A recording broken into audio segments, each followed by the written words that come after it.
আসসালামু আলাইকুম। আশা করি আপনারা আমার কথা শুনতে পাচ্ছেন। আপনারা একটু কেউ কমেন্টে জানালে ভালো হয়। আপনারা কি আমার কথা শুনতে পাচ্ছেন কিনা? আপনারা কি আমার কথা ক্লিয়ারলি শুনতে পাচ্ছেন?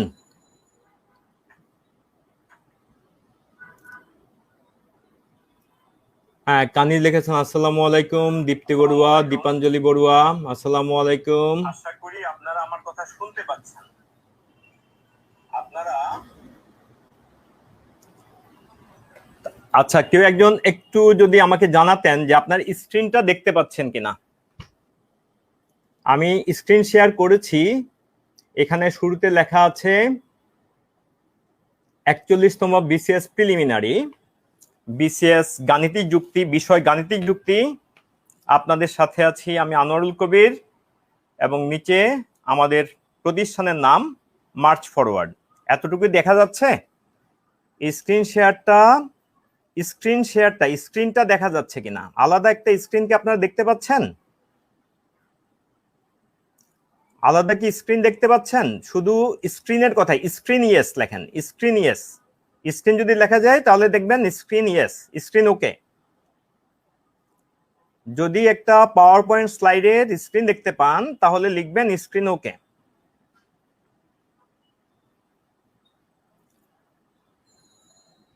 ওকে, আপনাকে অনেক ধন্যবাদ এবং স্বাগতম আমাদের এই গণিত ক্লাসে মার্চ ফরওয়ার্ডের পক্ষ থেকে। মার্চ ফরওয়ার্ড আসলে আমাদের জীবনে সমস্যা থাকবে, যেরকম আমরা এখন প্যান্ডেমিকের মধ্যে একটা বিশাল সমস্যার মধ্যে আছি। আমাদের জীবনে দুঃখ কষ্ট থাকবে, তারপরও আমাদের এগিয়ে চলা যেটা, সেটা থামিয়ে রাখা যাবে না। আমাদের সামনের দিকে এগিয়ে চলতেই হবে, যেভাবেই হোক, কখনোই থেমে থাকা যাবে না। তো এই জন্য এই সময়ে যে একদম মানে চিন্তা ভাবনা করে আমি বলবো এই নামটা খুবই আসলে সুন্দর একটা নাম হয়েছে, মার্চ ফরওয়ার্ড। এবং এটা শুধু প্রতিষ্ঠানের নাম না, আসলে আমাদের সবার জন্য একটা মোটিভেশন যে আমাদের সামনের দিকে এগিয়ে চলতেই হবে। তো আমরা ক্লাস শুরু করলাম। আমাদের আজকে প্রথম ক্লাস গাণিতিক যুক্তি এর। আপনার সাথে আছে আমি আনোয়ারুল কবির। এখানে আমার সম্পর্কে কিছু লেখা আছে। আমি মানুষটা ছোট, কিন্তু লিখে ফেলেছি সম্ভবত একটু বেশি। স্ক্রিনটা সম্ভবত একটু দেরি করছে আসতে। আপনারা দেখেন স্ক্রিনটা চেঞ্জ আমার এখানে এখনো হয়নি, আমার আরেকটা স্ক্রিনে আমি যেটা দেখছি সেখানে এখনো হয়নি। তো যাই হোক, আমার নাম আনোয়ারুল কবির। আমার পড়াশোনা, আমি ইঞ্জিনিয়ারিং পড়েছিলাম ট্রিপলিতে চুয়েট থেকে, এবং আইবিএ থেকে, ঢাকা ইউনিভার্সিটি আইবিএ থেকে এমবিএ করেছিলাম। এরপরে সেই তখন থেকে একেবারে যখন আইবিএতে ঢুকি তখন থেকে যে এই মানে যে কোর্সগুলোর প্রতি ভালোবাসা, যে math, English, analytical ability, verbal reasoning, এগুলোর প্রতি যে ভালোবাসা, সেখান থেকে মানে এখনো জড়িয়ে আছি আষ্টে পৃষ্ঠে। মানে আমিও ছাড়তে পারি না, আমাকেও ছাড়তে পারিনি। তো যাই হোক, আমরা কথার এইদিকে না বাড়াই, আমরা আমাদের পড়াশোনায় চলে যাই। তো একদম পড়াশোনায় যাওয়ার আগে আমার পড়ার যে মূল পয়েন্টটা, সেটা একটু আপনাদেরকে আমি জানাই। যে আমি যে জিনিসটা আমি আমার সারা জীবনে দেখেছি, আমি ছাত্র হিসাবেও দেখেছি, শিক্ষক হিসাবেও দেখেছি, পড়াতেও গিয়ে দেখেছি, এবং আমার স্টুডেন্টের পারফরমেন্সেও দেখেছি, আসলে শিক্ষার কোনো শর্টকাট নাই। তার মানে এই না যে আপনি কোনো কিছু শর্টকাট শিখবেন না।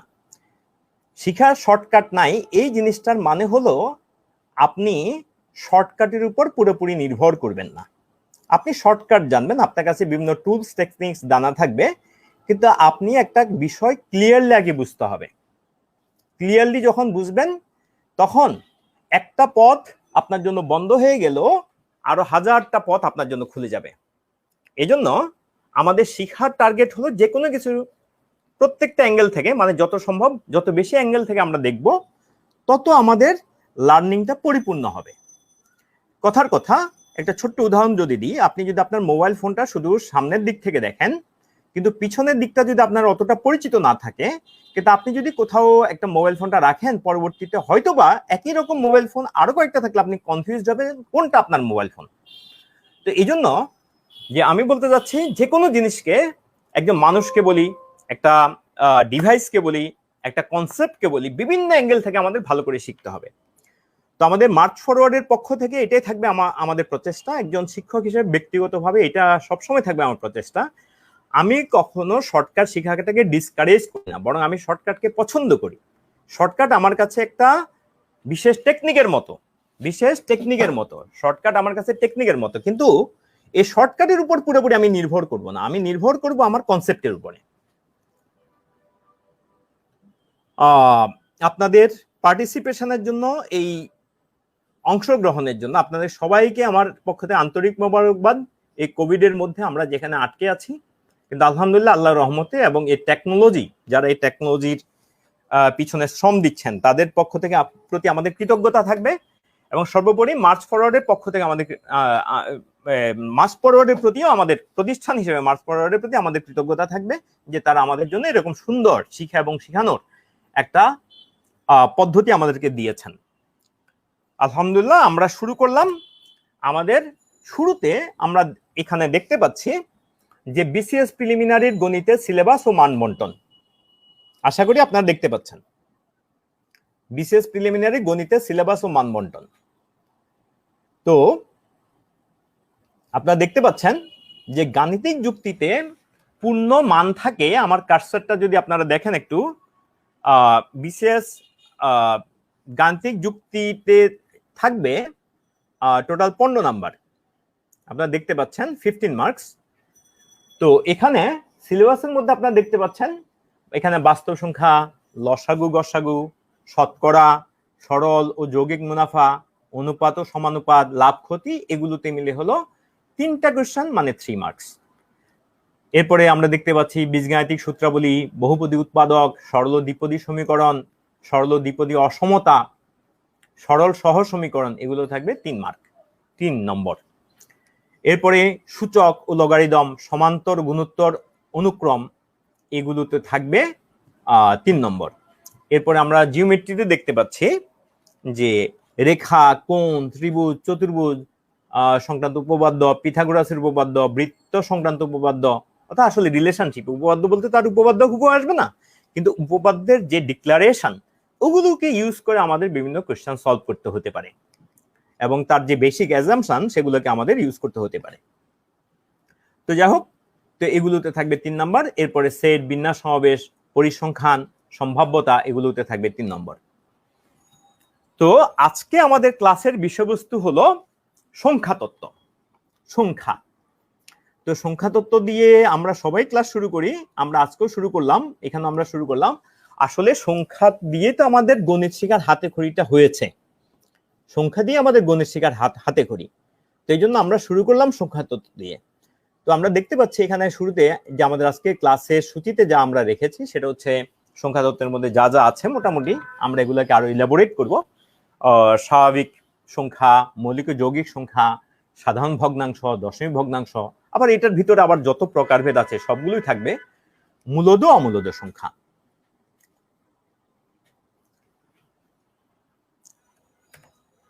এখন যে আমরা একটু সংখ্যা শেখার ইতিহাসের দিকে ফিরে যেতে চাই, যে আমরা আসলে সংখ্যা শেখা শুরু করেছি কিভাবে। আমরা সংখ্যা শুরু করেছি স্বাভাবিক সংখ্যা দ্বারা, যেগুলোকে ইংলিশে বলা হয় ন্যাচারাল নাম্বার। ন্যাচারাল নাম্বারের মাধ্যমে আমাদের কিন্তু সংখ্যা শেখার হাতে খড়ি। স্কুলে থাকতে আমরা যেরকম অ আ ক খ, এ বি সি ডি বা আলিফ বা তা সা, এগুলোর পাশাপাশি যে আমরা যে সংখ্যা যখন শিখেছি আমরা 1 2 3 বা 1 2 3 এর মাধ্যমেই আমরা শেখা শুরু করেছি। তো তাহলে আমাদের মনে প্রশ্ন জাগা উচিত, স্বাভাবিক সংখ্যা কারা বা ন্যাচারাল নাম্বার কারা? যে কোনো কিছু, একমাত্র মানুষ ছাড়া, কারণ মানুষের নামগুলো অভিভাবকরা দিয়ে দেন, পুরাটা বিকশিত হওয়ার আগে দিয়ে দেন, কিন্তু বাকি মোটামুটি সবকিছুর নাম সে কি জিনিস মোটামুটি তার নামের মধ্যেই এটা বেশিরভাগ সময় থাকে, বিশেষ করে জ্ঞানের জগতে বেশি থাকে। তো স্বাভাবিক সংখ্যা মানে এই সংখ্যাগুলো স্বাভাবিক, আর ইংলিশে বলে ন্যাচারাল নাম্বার, মানে এগুলা স্বাভাবিক বা প্রাকৃতিক। তাহলে কেন স্বাভাবিক সংখ্যা বলা হয়? দেখেন শুরুতে যে আপনি হাতের আঙ্গুল গুনেছেন, আপনি গুনেছেন 1 2 3, আপনি কিন্তু 1.5টা আঙ্গুল বলেননি। বৃদ্ধাঙ্গুল অনেক মোটা কিন্তু বেটে, আবার কনিষ্ঠাঙ্গুল অনেক চিকন এবং ছোট, তো এটাকে কিন্তু আপনি অর্ধেক আঙ্গুল বলেননি বা 3/4 বলেননি, আপনি একটাই ধরেছেন। আপনি বলেছেন আপনার হাতে 5টা আঙ্গুল আছে, এখানে 5টা বলেছেন। তখন কিন্তু আপনি দশমিক, ওই যে 2.5, 5.5, 4.5 এই কনসেপ্টটা কিন্তু আপনার দাঁড়ায়নি। তাহলে আমরা যখন কোন একটা জিনিস গণনা করি, আমরা পশু গণনা করি, বা আমরা কোন যে কোনো জিনিস, বা কলম গণনা করি, পেন্সিল গণনা করি, বই গণনা করি, সবকিছু আমরা কিন্তু স্বাভাবিক সংখ্যার মাধ্যমেই গণনা করি, ন্যাচারাল নাম্বারের মাধ্যমে গণনা করি। তাহলে স্বাভাবিক সংখ্যা কারা? এরা হলো দৈনন্দিন জীবনে কোনো কিছু সংখ্যা গণনার কাজে ব্যবহৃত সংখ্যা। এর উদাহরণ হলো 1, 2, 3, 4, 5, 6, 7, এইভাবে একদম আমরা যতদূর যেতে পারি, সারা জীবন এটা গুনলেও শেষ করা যাবে না, অসীম পর্যন্ত বিস্তৃত। এদের আরেকটা নাম হলো ধনাত্মক পূর্ণ সংখ্যা। যদিও আমরা এখনো ধনাত্মক কথাটাকে ইন্ট্রোডিউস করিনি, কিন্তু আমাদের মোটামুটি আমাদের প্রিভিয়াস ব্যাকগ্রাউন্ড থেকে আমি আশা করছি যে এটা আপনারা বুঝেন, আমি জাস্ট রিলেট করে দিচ্ছি। এদেরকে দিয়ে কিন্তু আমরা প্রথমে যোগ বিয়োগ গুণ ভাগ শিখেছি। তাহলে স্বাভাবিক সংখ্যার বিষয়টা আমরা জানলাম। স্বাভাবিক সংখ্যা হলো আসলে ধনাত্মক পূর্ণ সংখ্যা, অর্থাৎ 1, 2, 3, 4, 5, 6, 7 ইত্যাদি ইত্যাদি। এরপরে আমরা এই যে যোগ বিয়োগ গুণ ভাগ শুরু করলাম, এখান থেকে কিন্তু আমাদের নতুন জিনিস আমাদের চোখে পড়লো, আমাদের শিখা শুরু হলো। ভাগ শিখতে গিয়ে আমরা যখন যোগ শিখলাম, গুণ শিখলাম, যখন ভাগ শিখতে গিয়েছি, তখন আমাদের একটা জিনিস আমাদের নজরে পড়লো যে কোন একটা সংখ্যা কি 2 দ্বারা বিভাজ্য নাকি বিভাজ্য না। এটার উপর নির্ভর করে, এর উত্তরের উপর নির্ভর করে কিন্তু সংখ্যা আবার 2টা ভাগে ভাগ হয়ে গেছে। হ্যাঁ, ওয়ালাইকুম আসসালাম, আপনারা আমাকে সালাম দিয়েছেন, আমি আসলে আগে উত্তর দেওয়া উচিত ছিল, মনে মনে নিয়েছি অবশ্য। হ্যাঁ, তো আমি পড়ার দিকে আসি।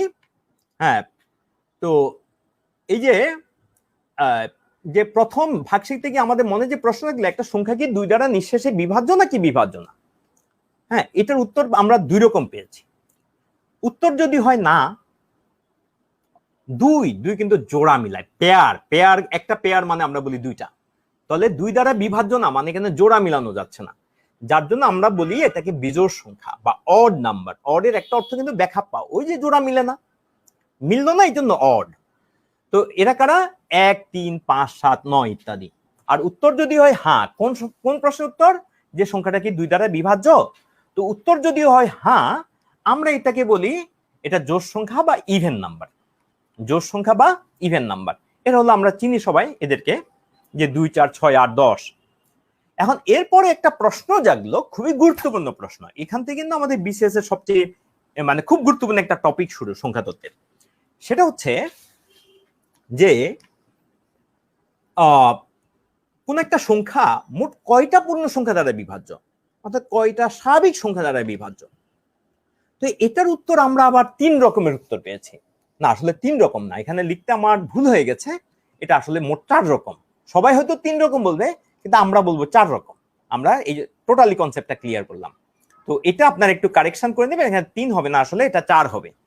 তো আমি এখনই ঠিক করে দিচ্ছি, এটা আমার এখানে হবে একটা, এটা 4 রকম উত্তর আমরা পেয়েছি, এটা হবে 4।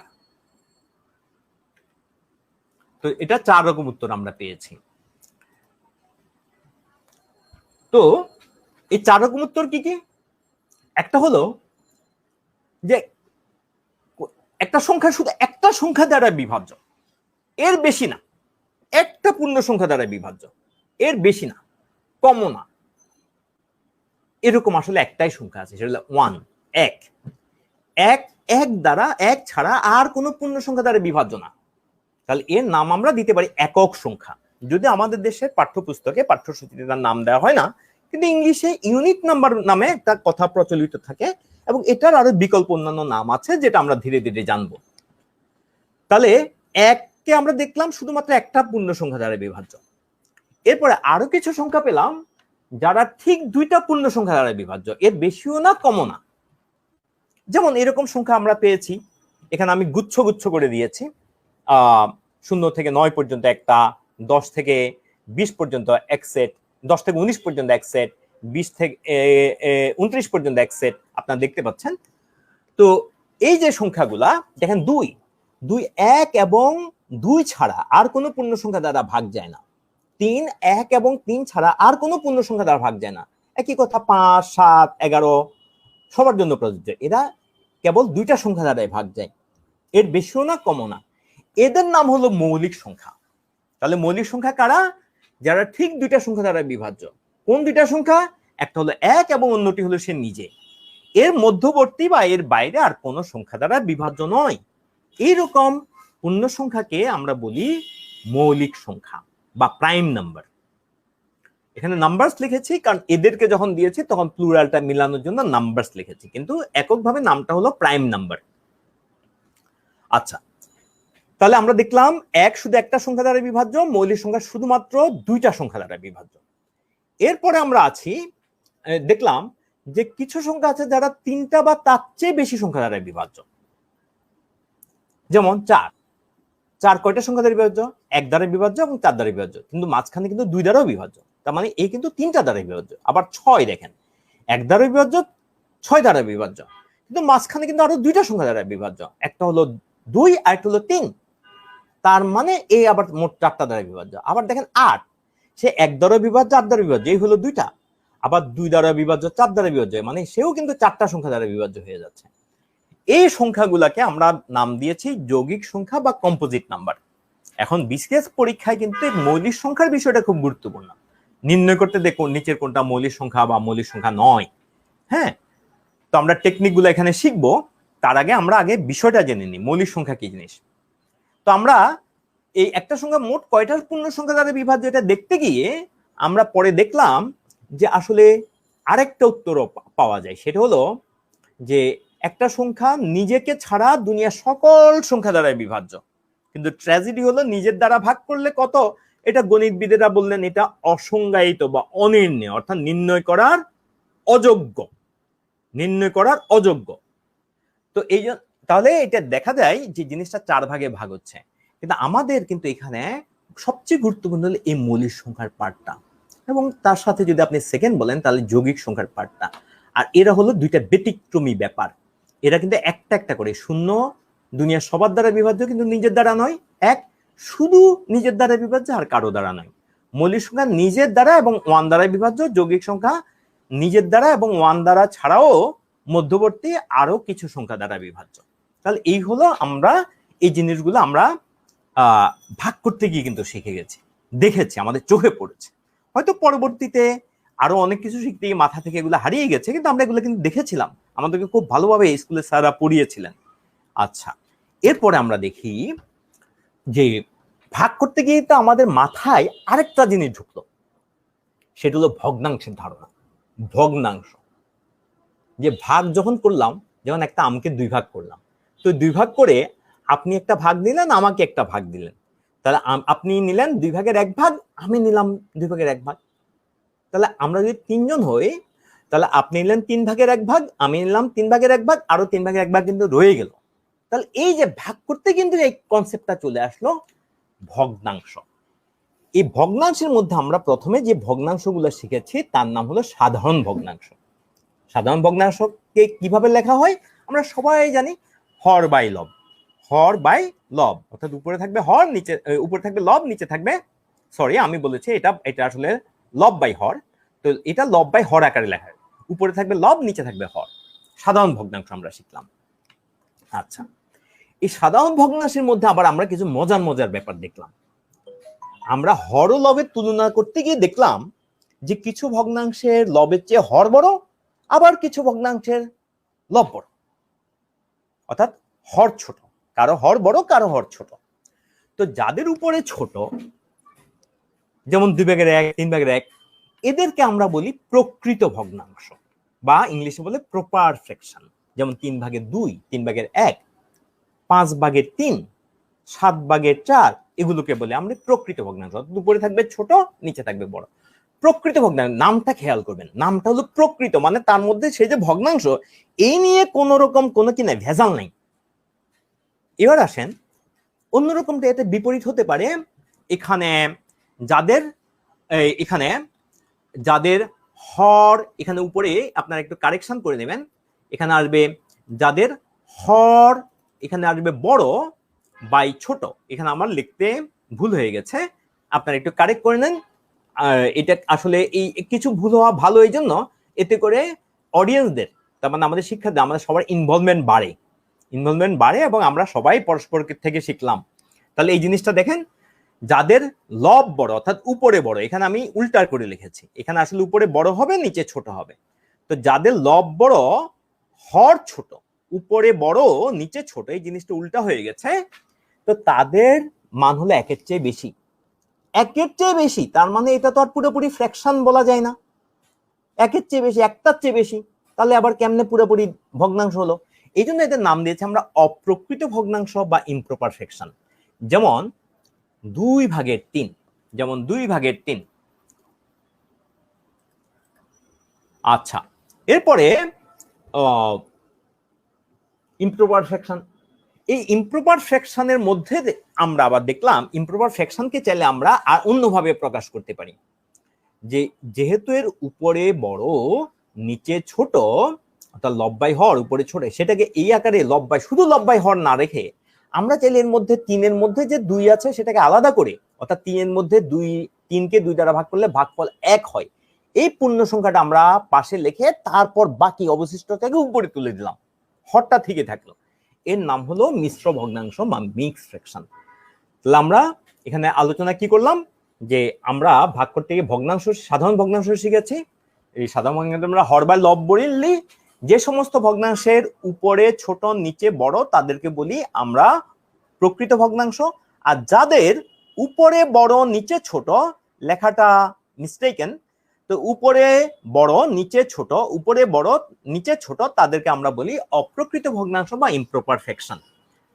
আর এই ইমপ্রপার ফ্র্যাকশনকে যখন আমরা পূর্ণ সংখ্যাকে আলাদা করে পাশে লিখে তারপর বাকি ভগ্নাংশটা লিখি, তখন আমরা এটাকে বলি মিশ্র ভগ্নাংশ।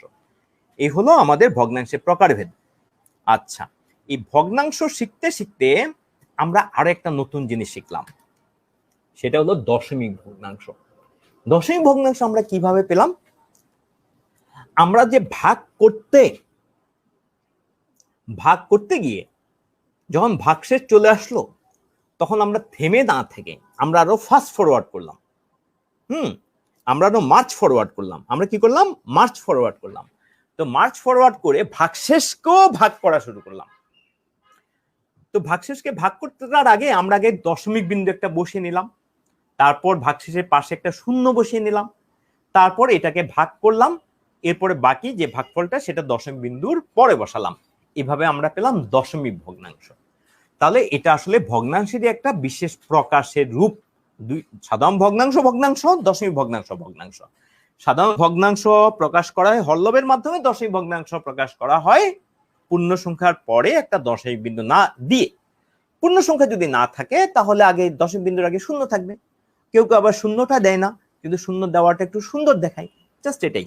না দিলেও চলে, যেখানে শূন্য মানে কিছুই থাকবে না ভাগফল, সেখানকার ব্যাপার। যেমন প্রকৃত ভগ্নাংশের কে যখন দশমিক ভগ্নাংশে প্রকাশ করব, তখন তো মানে ভাগফল হিসেবে কিছুই পাবো না, শুরুতে কিছু পাবো না, দশমিক যা পাবো সাত দশমিক বিন্দুর পরে পাবো।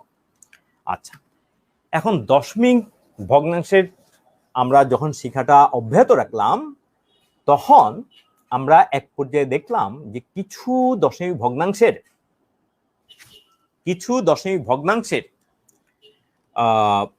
স্ক্রিন কি শোনা যায়?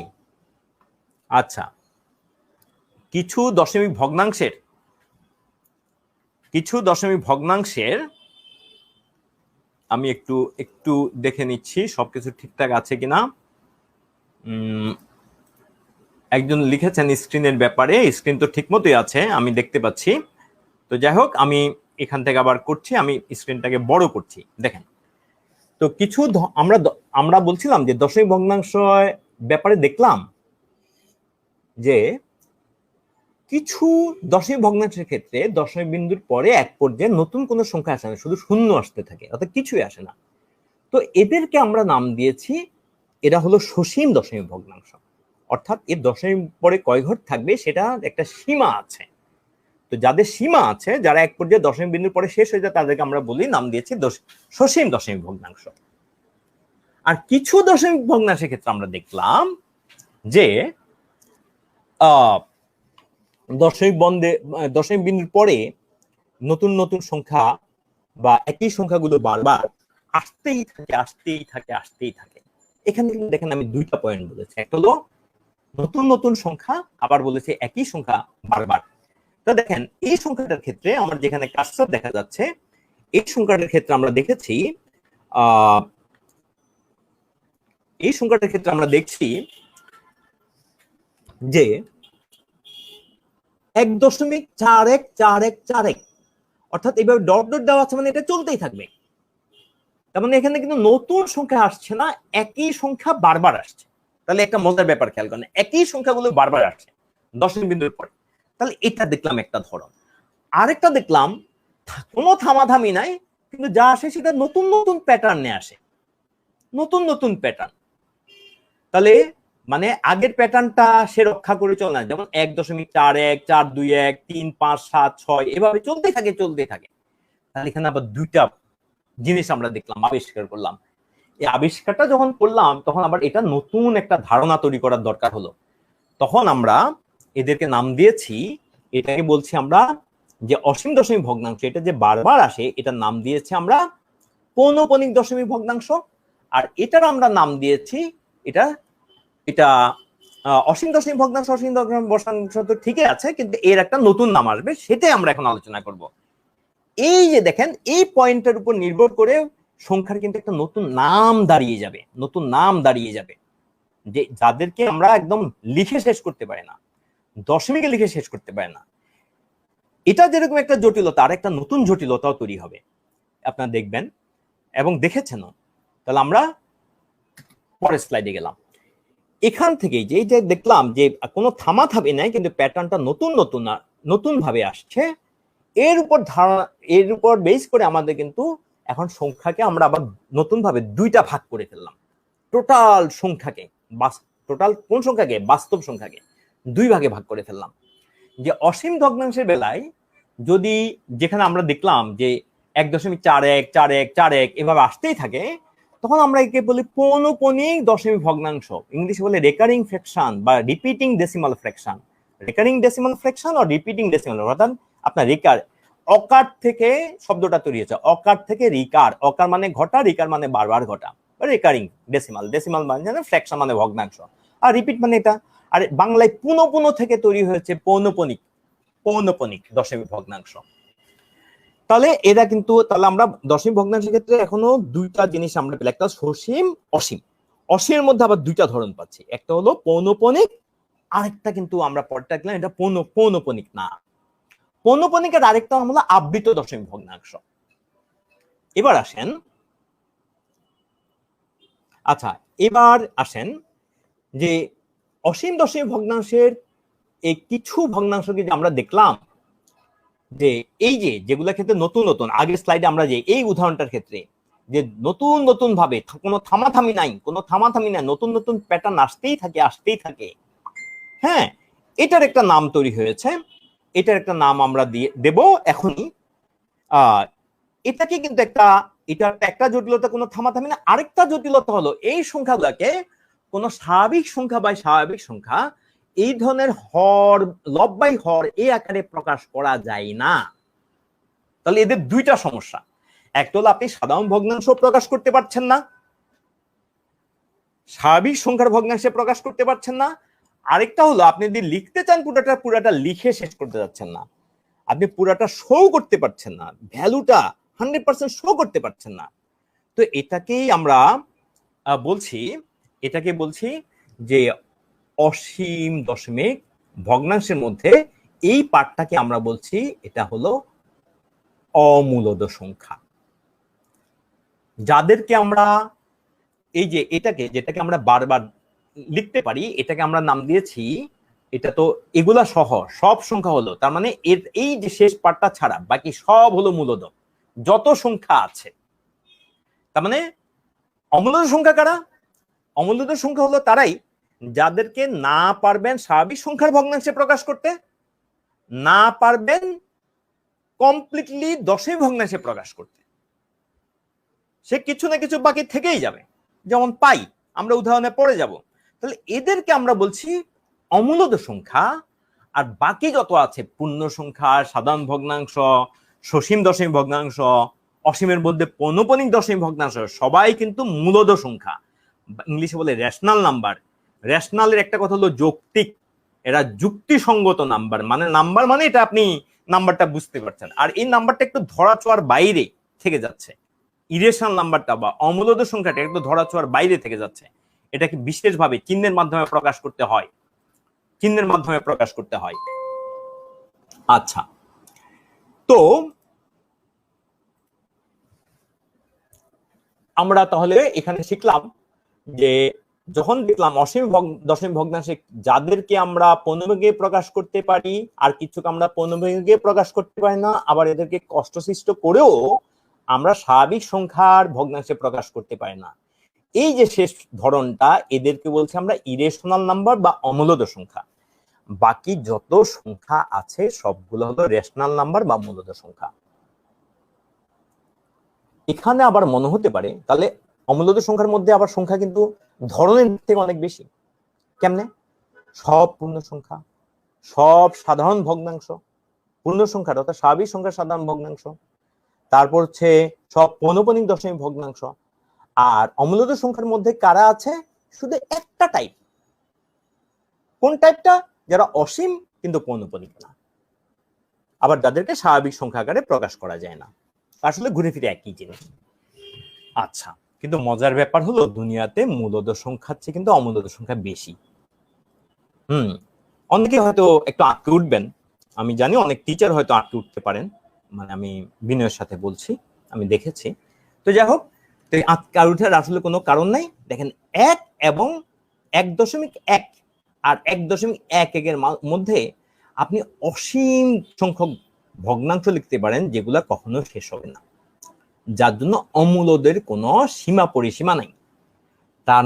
তার মানে এই সংখ্যা জগৎকে যদি আপনি বিশ্ব ব্রহ্মাণ্ডের সাথে তুলনা করেন, তাহলে বিশ্বব্রহ্মাণ্ডের মধ্যে যা কিছু ফিজিক্যাল অবজেক্ট আছে সেগুলা হলো অনেকটা মূলদ সংখ্যার মতো, আর যা কিছু আপনি বায়বীয় দেখতে পাচ্ছেন ফাঁকা ফাঁকা ফাঁকা ফাঁকা ও শূন্যস্থানে কিন্তু বেশি, ওগুলো হলো অমূলদ সংখ্যার জায়গাটা।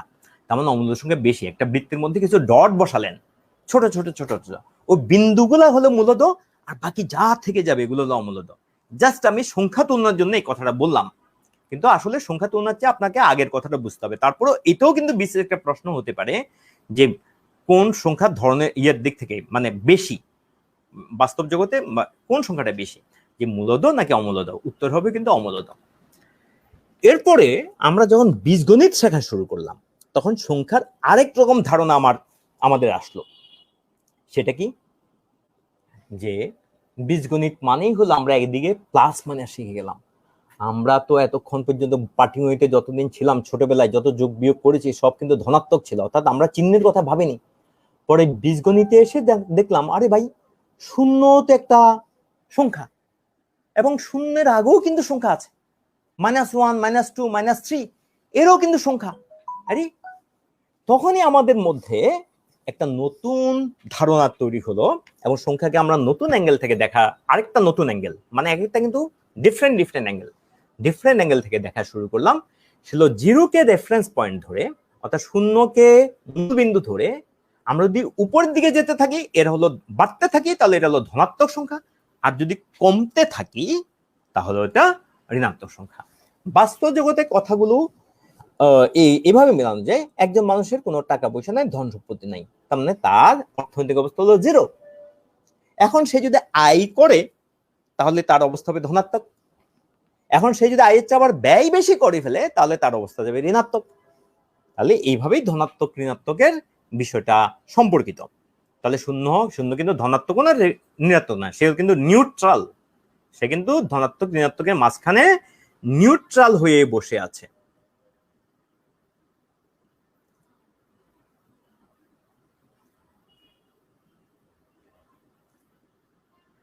এখানে আমরা আসলে কোনো বোর্ড দেখাচ্ছি না, আমরা পাওয়ার পয়েন্ট স্লাইড থেকে দেখছি, এবং এই জিনিসগুলো যদি বোর্ডে দেখানো হতো আপনাকে আসলে এই জিনিসগুলো এত ক্লিয়ারলি বোঝা যেত না। মানে বোর্ডে নিলে আমি অনেক কম পড়াতে পারতাম। এই জিনিসগুলো আপনারা মাঝে মাঝে স্ক্রিনশটও নেন, বারবার দেখবেন, তাহলে আপনাদের অনেক বেশি ক্লিয়ার হবে। তাহলে আমরা পরেরটা যাই। এই জিনিসগুলো আপনাকে বোর্ডে এত কিছু বোঝানো সম্ভব না, এই জন্য আপনার স্ক্রিনটা তো আপনার সামনে আছে, আপনি স্ক্রিনটা দেখেন এবং সেই সাথে আমার কথাটা শুনেন, তাহলে আপনি ভালো করে বুঝবেন। তাহলে আমরা গেলাম। তাহলে আমরা এতক্ষণ পর্যন্ত যত সংখ্যার কথা জানলাম, আমরা একদম শুরু করেছি আমরা বাস্তব সংখ্যা দিয়ে, বাস্তব সংখ্যা থেকে আমরা এরপরে ভাগের ধারণা থেকে ভগ্নাংশে এসেছি, দশমিক ভগ্নাংশে এসেছি, দশমিক ভগ্নাংশের মধ্যে আমরা সসীম অসীমে গেছি, অসীমের মধ্যে পৌনঃপুনিক গেছি, পৌনঃপুনিকের বাইরে একটা পার্টকে আমরা বলছি অমূলদ, এটাকে কোনো সাধারণ ভগ্নাংশে প্রকাশ করা যায় না, স্বাভাবিক সংখ্যার সাধারণ ভগ্নাংশে প্রকাশ করা যায় না। তো এই যে যত সংখ্যা আছে তাদেরকে আমরা বলি বাস্তব সংখ্যা, অর্থাৎ বাস্তব জগতের হিসাব নিকাশে, বাস্তব জগতের বাস্তব জিনিসের হিসাব নিকাশে হ্যাঁ এই সংখ্যাগুলো ব্যবহার করা হয়। তাহলে বাস্তব সংখ্যার মধ্যে কারা কারা আছে? সব মূলদ সংখ্যা আছে, মূলদ পার্টটা, এবং সব অমূলদ সংখ্যা আছে। মূলদ পার্টের মধ্যে মূলদ সংখ্যা কিন্তু অমূলদ সংখ্যা চেয়ে একবার হিন্ট দিয়েছিলাম, সংখ্যাই কম, কিন্তু সংখ্যাই কম। এটা কেন কম এটা আপনি চিন্তা করলে, একটা উদাহরণ দিয়েছি আমি, যে 1.1 এবং 1.11 এর মধ্যে অসংখ্য অমূলদ সংখ্যা লেখা যায়। হ্যাঁ, তো যাই হোক, তো ওই অমূলদ সংখ্যা এবং মূলদ সংখ্যা এই টোটাল জগৎটা মিলে হলো বাস্তব সংখ্যা। বাস্তব সংখ্যা, তাহলে বাস্তব সংখ্যার মধ্যে আছে মূলদ সংখ্যা, অমূলদ সংখ্যা। মূলদ সংখ্যার মধ্যে আছে স্বাভাবিক সংখ্যার সাধারণ ভগ্নাংশ, অর্থাৎ স্বাভাবিক সংখ্যার সাধারণ ভগ্নাংশ, সসীম দশমিক ভগ্নাংশ, পৌনঃপুনিক বা আবৃত্ত দশমিক ভগ্নাংশ। আচ্ছা, তাহলে এটার ইংলিশ হলো রিয়েল নাম্বারস। আমরা এখানে তাদেরকে যেহেতু বলেছি, এতক্ষণ আমরা যেসব সংখ্যার যত সংখ্যার কথা আলোচনা করলাম, যেহেতু জিনিসটা প্লুরাল এই জন্য নাম্বারস লিখেছি। আচ্ছা, এরপরে আসি আমরা এক নজরে সংখ্যার যেই শাখা প্রশাখা। দেখেন এখানে আমরা যা আলোচনা করেছি সবগুলাই আছে কিনা। আমরা বলছি বাস্তব সংখ্যার মধ্যে দুইটা পার্ট আছে, মূলদ সংখ্যা, অমূলদ সংখ্যা। অমূলদ সংখ্যা কারা? অনাবৃত দশমিক, যাদেরকে আপনি না পারবেন পুরাটা দশমিক ভগ্নাংশে লিখতে, পুরোপুরি প্রকাশ করতে, আবার না পারবেন আপনি সাধারণ ভগ্নাংশে, স্বাভাবিক সংখ্যার সাধারণ ভগ্নাংশে প্রকাশ করতে। মূলদ সংখ্যার মধ্যে কারা কারা আছে? পূর্ণ সংখ্যা এবং ভগ্নাংশ। পূর্ণ সংখ্যার মধ্যে কারা আছে? ধনাত্মক, ঋণাত্মক এবং ধনাত্মক, ঋণাত্মক এবং মাঝামাঝি আছে শূন্য। এই ধনাত্মক যে পূর্ণ সংখ্যাগুলো, এদেরকে বলা হয় ন্যাচারাল নাম্বার। এই ন্যাচারাল নাম্বারকে সারা দুনিয়াতে এটা নিয়ে একটু জিরো ন্যাচারাল নাম্বার মধ্যে বা স্বাভাবিক সংখ্যার মধ্যে ধরা হবে কি হবে না, এটা নিয়ে বিভিন্ন দেশের যে কারিকুলাম সেটা বিভিন্ন রকম নীতি অবলম্বন করেছে। কেউ ন্যাচারাল নাম্বার মধ্যে ধরেছে, কেউ ধরেনি। তা আমার দেশের টেক্সট বুকে এটা শূন্যকে স্বাভাবিক সংখ্যার মধ্যে ধরেনি, এই জন্য আমরা ওই নীতিটাই ফলো করব আমরা আমাদের নীতিতে, এবং এটাই বেশি প্রচলিত। তাহলে পূর্ণ সংখ্যা ধনাত্মক, ঋণাত্মক এবং মাঝামাঝি থাকবে শূন্য। আচ্ছা, এর মধ্যে ধনাত্মক সংখ্যার ক্ষেত্রে আমরা দেখেছি যে একটা কনসেপ্ট দাঁড় করিয়েছি, সেটা হচ্ছে মৌলিক সংখ্যা, আবার যৌগিক সংখ্যা, আবার এক। এর বাইরে কিন্তু আবার এই যে শূন্যটা রয়ে গেল, শূন্যটা কিন্তু এর বাইরে, এটাকে ধনাত্মক থেকে বের করেছি, তো এই জন্য শাখাটা এরকম। আর ভগ্নাংশের মধ্যে এই একটা হলো সাধারণ ভগ্নাংশ, একটা হলো দশমিক ভগ্নাংশ। সাধারণ ভগ্নাংশের মধ্যে প্রকৃত, অপ্রকৃত, আবার অপ্রকৃতকে চাইলে মিশ্র ভগ্নাংশে প্রকাশ করতে পারি, সেটা আমরা দেখেছি। এরপরে দশমিক ভগ্নাংশে একটা সসীম, একটা আবৃত্ত। এই আবৃত্তটা কিন্তু অসীম, এই অসীমের মধ্যে যেটা রয়ে গেল সেটাই হলো অমূলদ সংখ্যায় চলে গেছে, তার মানে এটাও কিন্তু দশমিক ভগ্নাংশ। তাহলে আমরা গেলাম। এখন আমাদের মনে হবে এই বাস্তব সংখ্যা মনে হয় সংখ্যার শেষ। আমাদের জেনে রাখা ভালো, আসলে বাস্তব সংখ্যার শেষ না। বৈজ্ঞানিক হিসাব নিকাশে আরেক ধরনের সংখ্যা ব্যবহৃত হয়, একটু আমরা হিন্ট দিয়ে রাখছি, তার নাম হলো ইমাজিনারি নাম্বারস, হ্যাঁ, বা কাল্পনিক সংখ্যা। এবং বাস্তব সংখ্যা, কাল্পনিক সংখ্যা মিলে যে সংখ্যা, তাদের বলে আমরা কমপ্লেক্স নাম্বার। কিন্তু মজার ব্যাপার হলো, গণিতবিদদের চোখে, ম্যাথমেটিশিয়ান এবং ফিজিসিস্ট এদের চোখে সব সংখ্যাই কিন্তু কি, গণিতবিদদের চোখে সব সংখ্যা কিন্তু জটিল সংখ্যা। এটা একটা বাস্তব পার্ট আছে, একটা কাল্পনিক পার্ট আছে। ঘাবড়ানোর কিছু নাই। আমাদের বিসিএস, জব রিক্রুটমেন্ট টেস্ট এবং দুনিয়ার প্রায় সব অ্যাপটিটিউড টেস্ট, এগুলোর জগতে আমরা মূলত বাস্তব সংখ্যা বা রিয়েল নাম্বার ঘিরেই কাজ করি। তার মানে আপাতত আমাদের এই মানে কি বলে হায়ার স্টাডির জন্য যে টেস্ট আছে, বা আমাদের বিসিএস বা জব রিক্রুটমেন্ট টেস্ট, এটার জন্য আমরা বাস্তব সংখ্যার উপরেই জোর দেবো, আর কিছু না। হ্যাঁ, আমরা কাল্পনিক বা জটিল সংখ্যার দিকে যাব না। এখন আমরা ধীরে ধীরে কোশ্চেন সলিউশনের দিকে যাব, কোশ্চেন সলিউশন সলভ করব। তাহলে এটা একটু ভালো করে দেখেন মাথায় ঢুকেছে কিনা। যদি ঢুকে থাকে তাহলে আমি পরের স্লাইডে যাচ্ছি। আশা করি আপনারা এটা আবার আপনারা বারবার দেখবেন। আসলে একটা জিনিস কখনো একবার দেখলে হয় না, একটু বারবার দেখতে হয়। ওকে, এই যে আমরা মৌলিক সংখ্যা দেখে আসছি, এখন আমরা মৌলিক সংখ্যার উপর জোর দেব। মৌলিক সংখ্যার মৌলিকত্ব। মৌলিক সংখ্যার মৌলিকত্ব কি? মৌলিক সংখ্যা হলো শুধুমাত্র দুইটা পূর্ণ সংখ্যা দ্বারা বিভাজ্য। একটা হলো 1 এবং অন্যটা হলো ওই সংখ্যাটা নিজেই, আর কারো দ্বারা বিভাজ্য না। এখানে আমি 0 থেকে 120 পর্যন্ত সবগুলা মৌলিক সংখ্যা আনার চেষ্টা করেছি। আসলে এখানে আমি সবগুলা সংখ্যা আগে লিখে ফেলেছি। এখন দেখেন মৌলিক কারা। মৌলিক আপনি তাহলে নিজেই মিলান। মৌলিক কারা? 0 কত দ্বারা বিভাজ্য? 0 1 দ্বারা বিভাজ্য, 2 দ্বারা বিভাজ্য, 3 দ্বারা। 0কে যার দ্বারাই ভাগ করেন না কেন 0, শুধু 0কে 0 দ্বারা ভাগ করলে রেজাল্ট জানবেন না, সেটা অসংজ্ঞায়িত। কিন্তু 0কে আপনি অন্য যে কোনো কিছু দ্বারা ভাগ করলে ফলাফল হবে 0। তার মানে 0 অনেক বেশি সংখ্যা দ্বারা বিভাজ্য। আমরা বলতে পারি অসীম সংখ্যক সংখ্যা দ্বারা বিভাজ্য। অসীম থেকে শুধু 0 বাদ, তার মানে অসীমই থাকলো। সাগর থেকে এক বিন্দু পানি নিলে তো একটা সাগরই রয়ে গেল। তো যাই হোক, এরপরে 1 তো আমরা দেখেছি শুধুমাত্র একটা সংখ্যা দ্বারা বিভাজ্য, কারণ একে মৌলিক বলা যাবে না। হ্যাঁ, 2 কিন্তু একটা মৌলিক সংখ্যা, 2 কিন্তু একটা মৌলিক সংখ্যা, 3 কিন্তু একটা মৌলিক সংখ্যা। 4 দেখেন, সে 1 দ্বারা বিভাজ্য, 4 দ্বারা বিভাজ্য, কিন্তু মাঝখানে কিন্তু 2 দ্বারা বিভাজ্য, কিন্তু সে 2টার চেয়ে বেশি সংখ্যা দ্বারা বিভাজ্য, তাহলে তাকে মৌলিক সংখ্যা বলা যাবে না। আবার 5 দেখেন, সে কিন্তু 2টা সংখ্যা দ্বারা বিভাজ্য, 1 এবং 5। 6 দেখেন, সে কিন্তু 1 6, মাঝখানে কিন্তু 2 3 দ্বারা বিভাজ্য। 7 দেখেন, মৌলিক সংখ্যা। এখন একটা মজার ব্যাপার যে 0 থেকে 9 এর মধ্যে এরা দেখেন, এদের মধ্যে জোড় বিজোড় কিন্তু জোড় সংখ্যা কিন্তু একটা রয়ে গেছে। এবং এই যে 2, এটা হলো দুনিয়ার একমাত্র জোড় মৌলিক সংখ্যা। আর কোনো মৌলিক সংখ্যা জোড় হতে পারে না, আর কোনো জোড় সংখ্যা মৌলিক হতে পারে না। আবার দেখেন, এই 2 শেষের 2 আছে এমন কোনো মৌলিক সংখ্যা পাবেন না। এটা গ্রিন জোন, তার মানে এটা মৌলিক সংখ্যা না, এটা গ্রিন জোন। শেষে 0 থাকলে এটা কখনোই মৌলিক সংখ্যা হবে না। শেষে 4 থাকলে এরা কখনোই মৌলিক সংখ্যা, কারণ জোড় হয়ে গেল। শেষে 5 থাকলে এরা সবসময় 5 দ্বারা বিভাজ্য, এরা কখনো মৌলিক সংখ্যা না, গ্রিন জোন। গ্রিন জোনের কেউ কিন্তু মৌলিক সংখ্যা না। শেষে 6 থাকলে এরা কিন্তু কখনোই মৌলিক সংখ্যা হবে না। শেষে 7 থাকলে এদের কেউ কেউ মৌলিক সংখ্যা হবে। শেষে 8 থাকলে এরা কখনোই মৌলিক সংখ্যা হবে না। শেষে 9 থাকলে এরা কেউ কেউ মৌলিক সংখ্যা হবে। এখন দেখেন, 0 থেকে 9 পর্যন্ত যে মৌলিক সংখ্যা, এরা কিন্তু একটু ব্যতিক্রমী ধরনের। কিন্তু বাকি যে 10 থেকে উপরে যারা আছে তাদের মধ্যে একটা বিশেষ ধরনের মিল আছে। এই মৌলিক সংখ্যাগুলোর এককের ঘরে হয় 1 থাকবে, না হয় 3 থাকবে, না হয় 7 থাকবে, না হয় 9 থাকবে। তার মানে আমরা বলছি না, এই কথা বলছি না যে শেষে 1 থাকলে, একের ঘরে 1 থাকলে এটা মৌলিক সংখ্যা হয়ে যায়। আমরা কিন্তু এই কথা বলছি না। আমরা বলছি একের ঘরে 1 3 10-এর উপরে কোন সংখ্যার একের ঘরে 1 3 7 9 ছাড়া অন্য কিছু থাকলে এরা মৌলিক সংখ্যা হতেই পারে না। আপনি চোখ বন্ধ করে বলতে পারবেন এরা মৌলিক সংখ্যা না। কারণ যদি একের ঘরে 1 3 7 9 ছাড়া অন্য কোনো কিছু থাকে। আচ্ছা, তাহলে দেখেন, এরপর আমি সবগুলা সংখ্যা লিখেছি। তাহলে দেখেন, এরা এই 11 কারো দ্বারা ভাগ যায় না, 13 কারো দ্বারা ভাগ যায় না, এখানে সবগুলো আছে। তাহলে একটা সংখ্যা মৌলিক সংখ্যা কিনা সেটা কিভাবে টেস্ট করবেন? কথার কথা, এই যে কথার কথা, এই যে আমরা 87 কে আমরা মৌলিক সংখ্যা কিনা কিভাবে ভাগ করব, কেমনে বুঝবো? তাহলে একটা ইন্টারেস্টিং ব্যাপার আপাতত বলে রাখি, ভবিষ্যতে আরো বলবো ইনশাল্লাহ। 120 পর্যন্ত কোন মৌলিক সংখ্যা মৌলিক কিনা শুধু 2টা সংখ্যা দ্বারা ভাগ করলেই আপনি বুঝে যাবেন 3 দ্বারা বিভাজ্য কিনা এবং 7 দ্বারা বিভাজ্য কিনা।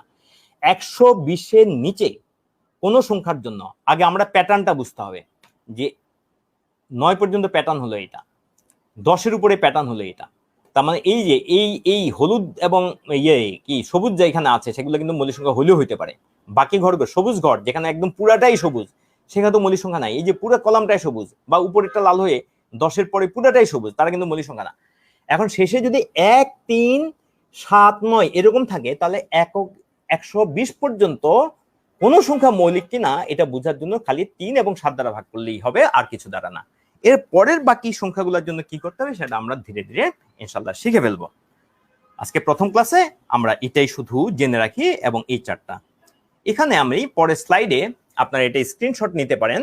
এখানে আমি 1 থেকে 1000 পর্যন্ত সবগুলো মৌলিক সংখ্যা লিখে ফেলেছি। 1 থেকে 1000 পর্যন্ত সবগুলো মৌলিক সংখ্যা। এটা একটু চোখ বুলালে একটু চিনতে সুবিধা হয় আর কি, একটু ফ্যামিলিয়ারিটি তৈরি হয়। পরীক্ষায় আসে তো কিছু কিছু, যদিও ওই 500-র উপরে বা 400-র উপরে খুব কম আসে, তারপরে একটু এক নজরে দেখে রাখলে আপনার সুবিধা হবে। আচ্ছা, এবং দেখবেন 10-এর উপরে যারা, এরা ছাড়া, এই যে এই উপরে কন্যা ছাড়া বাকি যত মৌলিক সংখ্যা আছে তাদের শেষে হয় 1 থাকবে, না হয় 3 থাকবে, না হয় 7 থাকবে, না হয় 9 থাকবে। আচ্ছা, এখন গেলাম আমরা পরে। এখন আমাদের বিসিএস এর কিছু প্রশ্ন, বিসিএস প্রিলিতে মৌলিক সংখ্যা সংক্রান্ত কিছু প্রশ্ন। মৌলিক সংখ্যা সংক্রান্ত প্রশ্ন। প্রথম প্রশ্ন, যে 3 থেকে 10 পর্যন্ত মৌলিক সংখ্যাগুলোর গুণফল কত? 3 থেকে 10 পর্যন্ত মৌলিক সংখ্যাগুলোর গুণফল কত? 3 থেকে বলেছে, তাহলে 3 থেকে শুরু করতে হবে। তাহলে 3 আছে, 3 কিন্তু একটা মৌলিক সংখ্যা। আর কে আছে? আর আছে 5 আছে। আর কে আছে? 7 আছে। তাহলে কি 3 থেকে 10 পর্যন্ত মৌলিক সংখ্যা কারা কারা? 3, 5, 7। তাহলে চাচ্ছে গুণফল। তাহলে এবার গুণ করেন, 3 গুণ 5, তাহলে কত হলো? 15। এবার আছে 7, তাহলে 15 সাথে 7 গুণ করেন, 7 15 105। দ্যাট মিন্স আমাদের অ্যান্সার হবে গ। আমরা যদি মৌলিক সংখ্যা চিনি তাহলে মুখোমুখি হয়ে গেল এটা। আচ্ছা, এরপরে আমরা যে 2 নম্বর প্রশ্ন, এটাতে গেলাম। 2 নম্বর প্রশ্নে কি লিখেছে? 60 থেকে 80 এর মধ্যবর্তী বৃহত্তম ক্ষুদ্রতম মৌলিক সংখ্যার অন্তর কত? 60 থেকে 80 এর মধ্যবর্তী।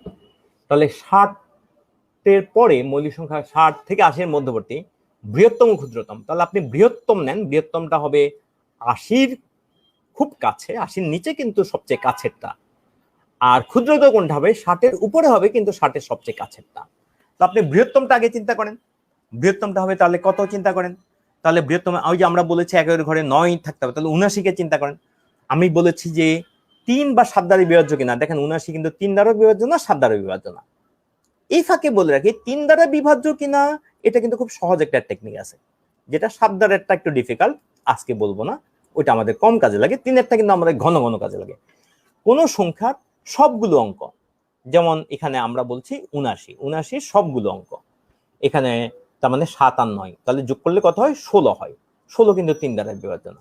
16 যে 3 দ্বারা বিভাজ্য না, আবার আপনি দেখতে পারেন 16-কে আবার যোগ করেন, 1 + 6, তাহলে 7 হয়। 7 কিন্তু 3 দ্বারা বিভাজ্য না, তার মানে 79 কিন্তু একটা মৌলিক সংখ্যা। তাহলে এরপরে 60-এর উপরের সংখ্যাটা হতো 61, তাহলে 79 থেকে কত বাদ যাবে? 61 বাদ যাবে। ওই 61-ও দেখেন 3 আর 7 দ্বারা বিভাজ্য না, তাহলে আপনি শুধু একই ঘরটা মিলান। 79 আছে 9, 61 আছে 1, তার মানে আমার অ্যান্সার আসবে 8। একই ঘরে 8, তখন এই যে 18 বসে আছে আমাদের জন্য, পুরো ভাগ করার দরকার নেই, শুধু তো টাইম ওয়েস্ট করার দরকার নেই। এই যে এই কৌশলগুলো একটু খেয়াল করবেন, যে আপনার পুরা ভাগ করে আপনার পুরাটা দরকার কি? আপনার তো এখানে অ্যান্সার ম্যাচ করতে হবে। একটা সিঙ্গেল পয়েন্টে ম্যাচ করেছে, যেখানে যদি আরেকটা থাকতো 28 হতো বা 8 থাকতো, তখন আমরা আরেকটা করতাম। তো যাই হোক, আমাদের অ্যান্সার হলো এখানে গ, মানে 18। 2 নম্বর প্রশ্নের অ্যান্সার গ। 3 নম্বর অঙ্ক, নিচের কোনটি মৌলিক সংখ্যা? আপনার একটু প্রশ্নটা একটু মাথা খাটান, এটা একদম বিসিএস এর সরাসরি প্রশ্ন, এগুলো বিসিএস এর প্রশ্ন। আপনার দেখছেন এটা 27তম বিসিএস, এটা যদি উল্লেখ করা হয়নি তারপরে বিসিএস এর প্রশ্ন, যাক উল্লেখটা করিনি এখানে। আচ্ছা, তাহলে 30তম বিসিএস এর প্রশ্ন, নিচের কোনটি মৌলিক সংখ্যা? তাহলে চিন্তা করেন, আমরা বলেছিলাম 1, 3, 7 থাকবে, কিন্তু দুর্ভাগ্যজনক এদের সবার আছে।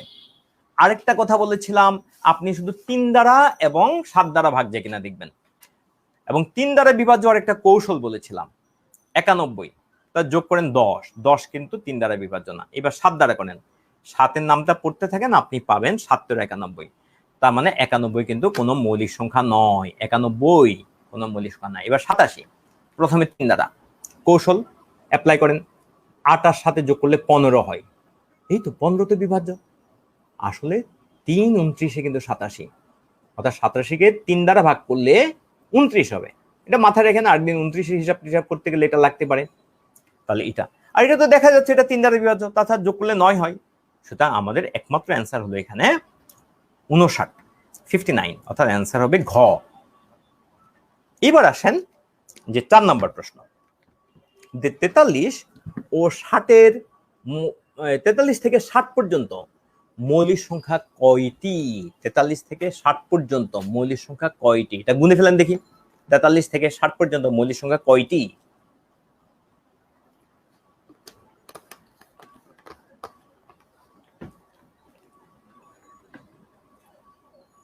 গুনে ফেলেন কার কার গুণা হয়েছে।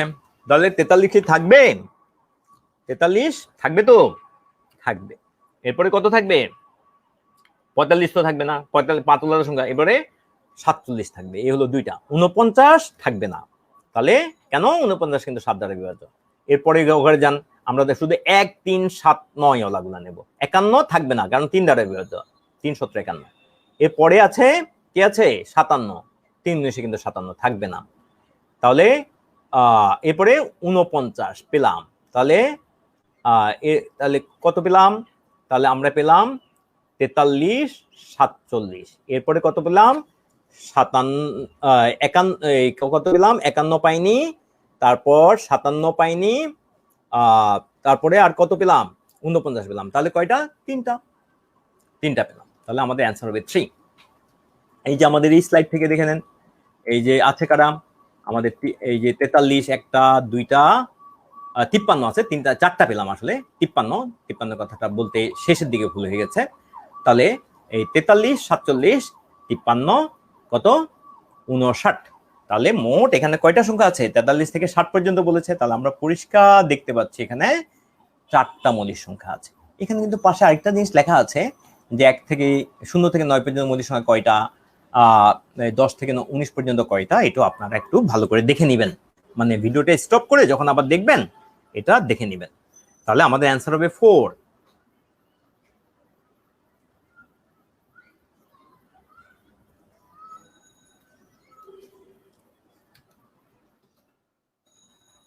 আচ্ছা, এরপরে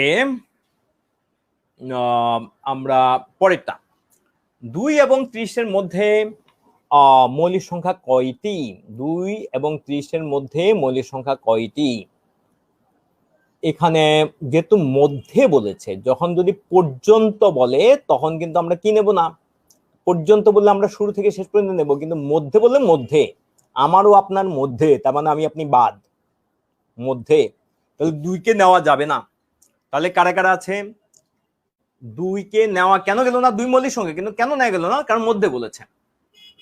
তাহলে আমরা বলবো যদি 2 থেকে 30 পর্যন্ত বলতো তাহলে কিন্তু আমরা 2কে নিতাম। যেমন আগেরটাতে বলেছে পর্যন্ত, এখানে বলেছে মধ্যে। এই পার্থক্যটা খেয়াল করবেন। তাহলে আমরা 3 নিলাম, 5 নিলাম, 7 নিলাম, 11, 13, 17, 19। এরপরে কি আছে? 23, 29। তাহলে মোট কয়টি দাঁড়ালো? মোট কয়টি দাঁড়ালো? 9টি। মোট সংখ্যা দাঁড়ালো 9টি। যদি বলতো 2 থেকে 30 পর্যন্ত তাহলে 200 চলে আসতো, 30 কত একটা বাড়তো, তার মানে 10টি। 2 থেকে 30 পর্যন্ত আছে 10। 2 থেকে 30 পর্যন্ত বলে 10টি, 2 এবং 30 মধ্যে বলে 9টি। আশা করি বিষয়টা আমরা বুঝতে পেরেছি। এখানে 9টি হবে কারেক্ট অ্যান্সার। মঞ্জুর হোসেন লিখেছেন 9টি, কেউ কেউ লিখেছেন 10টি। আসলে এখানে পর্যন্ত এবং মধ্যে এই বিষয়টা ভালো করে খেয়াল করতে হবে। পর্যন্ত একটা জিনিস, মধ্যে আরেকটা জিনিস। মধ্যে, আচ্ছা, বিটুইন, বিটুইন বললে মধ্যে বোঝায়। আর যদি পর্যন্ত, ফ্রম টু দিলে একদম শুরু থেকে শেষ পর্যন্ত বোঝায়। তাহলে একটু ভাষার একটু পার্থক্যটা খেয়াল করতে হবে। এরপর আসেন মূলদ অমূলদ সংখ্যা, আবার একটু আমরা দেখে নিই। আমরা বলেছি মূলদ কারা? মূলদ হলো ওই সকল সংখ্যা যাদেরকে আমরা স্বাভাবিক সংখ্যা বা স্বাভাবিক সংখ্যা আকারে প্রকাশ করতে পারবো। স্বাভাবিক সংখ্যা বা স্বাভাবিক সংখ্যা আকারে প্রকাশ করতে পারবো। একজন লিখেছেন যে 7 দ্বারা বিভাজ্যতার শর্টকাট যদি বলতেন। অবশ্যই দেওয়া হবে, অবশ্যই দেওয়া হবে, কিন্তু ভাইয়া এক ক্লাসে তো আমরা সবকিছু আলোচনা করতে পারবো না। তো যার কারণে আজকে আমরা আজকের টপিকে থাকতে চাই। আজকে আমাদের সংখ্যা সম্পর্কে ধারণাটা দরকার, বিভাজ্যতার ধারণা আমাদের আসবে। এটার জন্যই মার্চ ফরওয়ার্ড অবশ্যই আমাদের জন্য ক্লাস রাখবে। আচ্ছা, তো আমরা আবার আগের কথা ফিরে যাই। মূলদ অমূলদ সংখ্যার জন্য কারা, এটা আমরা মনে করিনি, আমরা আগে আলোচনা করেছি। যে সকল সংখ্যাকে আমরা স্বাভাবিক সংখ্যা বা স্বাভাবিক সংখ্যা আকারে সাজাতে পারবো তাদেরকে আমরা বলছি মূলদ সংখ্যা। এর মধ্যে যেমন পূর্ণ সংখ্যাকে আমরা এই আকারে সাজাতে পারি, যেমন 3 সমান আমরা দেখতে পাই 6/2 বা 12/4। সসীম দশমিক ভগ্নাংশ, এটাকে যেমন 2.83কে আমরা লিখতে পারি 283 ডিভাইড বাই 100, 283/100 বা 100 ভাগের 283। তাহলে এটাও আমরা স্বাভাবিক সংখ্যা বা স্বাভাবিক সংখ্যায় প্রকাশ করতে পারি। পৌনঃপুনিক দশমিক ভগ্নাংশ যে বারবার আসে, ওই যে একটা সংখ্যা লিখেছিলাম 1.41414141, এটাকে এইভাবেও লিখতে পারি 1.41 এইভাবে একটা রেখা দিয়ে, এই জন্য এটাকে বলে আবৃত্ত দশমিক বলে। আবার চাইলে আমরা ফোঁটা দিয়ে লিখতে পারি যে 4-এর উপর একটা ফোঁটা, শুরুতে একটা ফোঁটা, এবং যে পর্যন্ত বারবার আসে একে একটা ফোঁটা, মাঝখানে যদি অন্য কেউ আসে বারবার ফোঁটা বসবে না, আর দাগ দিলে পুরাটা দিয়ে দিবেন। তো এদেরকে আবার এখানে আমি সংক্ষেপে লিখে দিয়েছি যে এদেরকে আমরা এই জিনিসটা আবার পরে আমরা জোর দিয়ে শিখবো যে কিভাবে পৌনঃপুনিক ভগ্নাংশকে আমরা সাধারণ ভগ্নাংশে প্রকাশ করতে পারি, সেটা আমরা দেখব। তো যাই হোক, আমরা দেখলাম তাহলে পূর্ণ সংখ্যা, সসীম দশমিক ভগ্নাংশ এবং পৌনঃপুনিক দশমিক ভগ্নাংশ, এদের সবাইকে স্বাভাবিক সংখ্যা বা স্বাভাবিক সংখ্যা এই ধরনের সাধারণ ভগ্নাংশে প্রকাশ করা যায়। এদেরকে আমরা বলি মূলদ সংখ্যা বা রেশনাল নাম্বার। সকল সাধারণ স্বাভাবিক সংখ্যার যে সাধারণ ভগ্নাংশ সেগুলো কিন্তু এখানে ইনক্লুডেড, মানে অন্তর্ভুক্ত, কারণ ওইটার মাধ্যমে কিন্তু সংখ্যাটা তৈরি হয়েছে। সংখ্যাটা দেখেন। আর এবার আসেন যে এই যে অসীম যে দশমিক ভগ্নাংশগুলো থেকে গেল, যেগুলোকে আমরা স্বাভাবিক সংখ্যা বা স্বাভাবিক সংখ্যাকে প্রকাশ করতে পারি না, আগে আমরা বলেছি, তো তাদেরকে আমরা বলছি কি অমূলদ সংখ্যা বা ইরেশনাল নাম্বার। এখন একটা মজার ব্যাপার, এই অমূলদ সংখ্যা আসলে কারা কারা হয়? অমূলদ সংখ্যা হয় যে পূর্ণবর্গ না এমন যে কোনো সংখ্যার বর্গমূল নিলে কিন্তু কি হয়ে যায়? অমূলদ হয়ে যায়। এমন যে কোনো সংখ্যার, যেমন শূন্য একটা পূর্ণবর্গ, শূন্যকে যদি অর্থাৎ শূন্যের স্কোয়ার করলে শূন্য, শূন্যকে রুট করলে শূন্য। এক একটা পূর্ণবর্গ, একের স্কোয়ার করলে এক, আবার রুট করলে এক। 4 একটা পূর্ণবর্গ, তাহলে 4-এর রুট করলে হয় 2। 9 একটা পূর্ণবর্গ, 9 রুট করলে হয় 3। 16 একটা পূর্ণবর্গ। এখন মাঝখানে যে সংখ্যার কথা আমরা বলে নিই, মৌলিক সংখ্যা আছে, অমৌলিক সংখ্যা আছে। যেমন আমরা এই 2 কিন্তু কোনো পূর্ণবর্গ সংখ্যা না, সে মৌলিক সংখ্যা, তার রুট করলে কিন্তু কি হবে? অমূলদ হবে। 3 পূর্ণবর্গ রুট করলে অমূলদ হবে। 5 রুট করলে অমূলদ হবে। 6ও কিন্তু রুট করলে অমূলদ হবে। 6 কিন্তু মৌলিক সংখ্যা না হওয়া সত্ত্বেও। তাহলে আমরা বলছি পূর্ণবর্গ না এমন যে কোনো সংখ্যার যখন আপনি রুট করবেন তখন কিন্তু এটা অমূলদ হয়ে যাবে।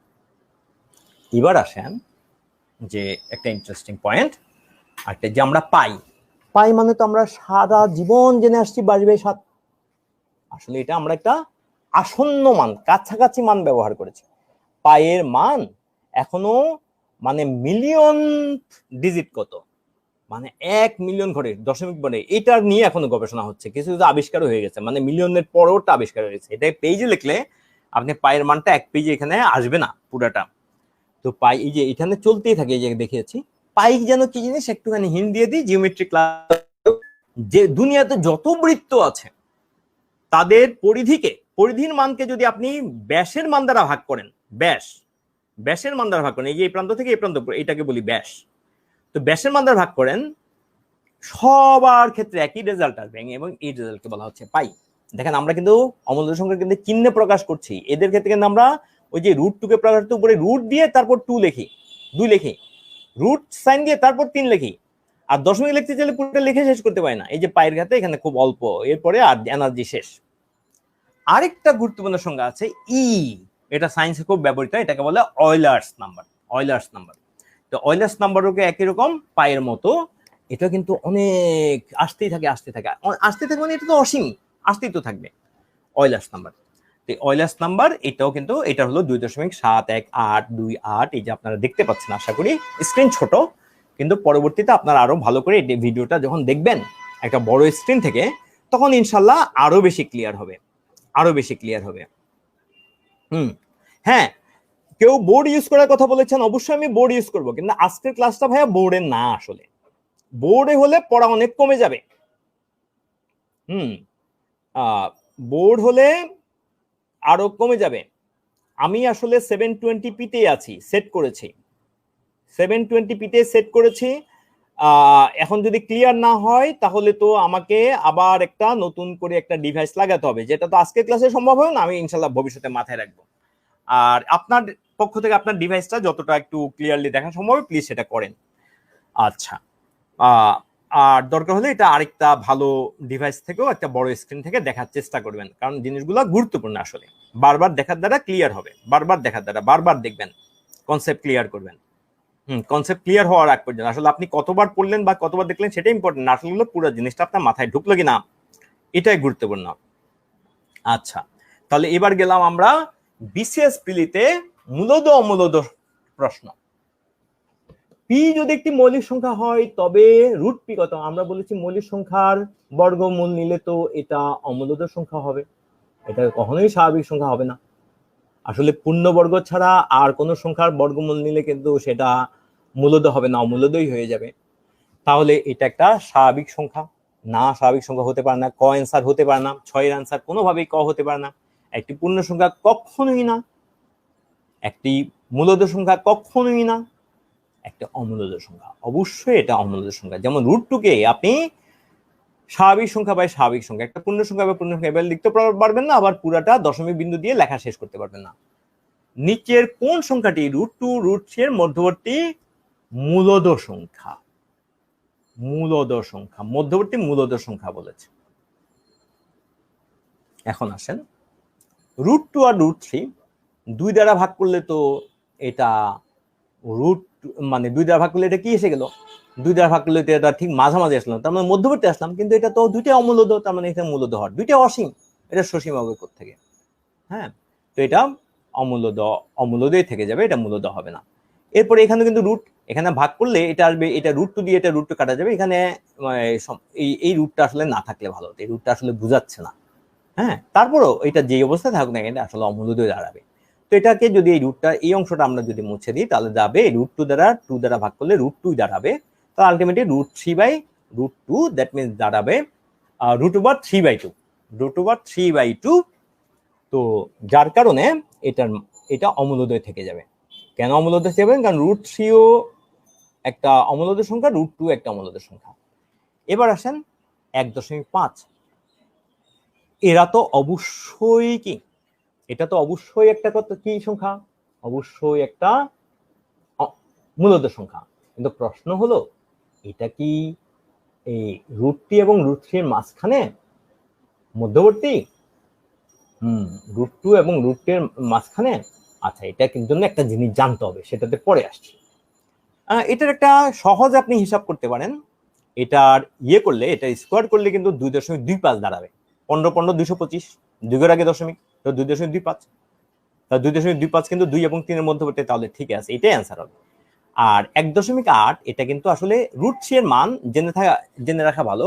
√2 এর মান হলো 1.4142, এভাবে চলতে থাকবে এই পর্যন্ত।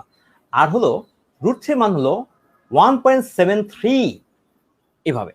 তাহলে এটা কিন্তু 73 অনেক উপরে, তাহলে এটা সীমার বাইরে চলে যাচ্ছে। এটা সীমার বাইরে, এটা সীমার ভিতরে, এবং এটা মূলদ, এটা এই দুইটা তো অমূলদ, আমাদের চেয়েছে মূলদ, আর এটা কিন্তু সীমার বাইরে, এই জন্য অ্যান্সার হলো না, তার মানে অ্যান্সার হবে গ। তাহলে 7 এর অ্যান্সার দাঁড়ালো গ, 7 এর অ্যান্সার গ। ওকে, এরপরে √2 সংখ্যাটি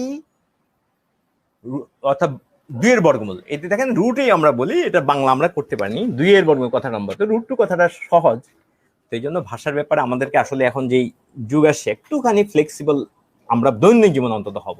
আর আমাদের ভাষাবিদরা যদি এটা আমাদের জন্য সহজ করে দেন তাহলে তো আলহামদুলিল্লাহ।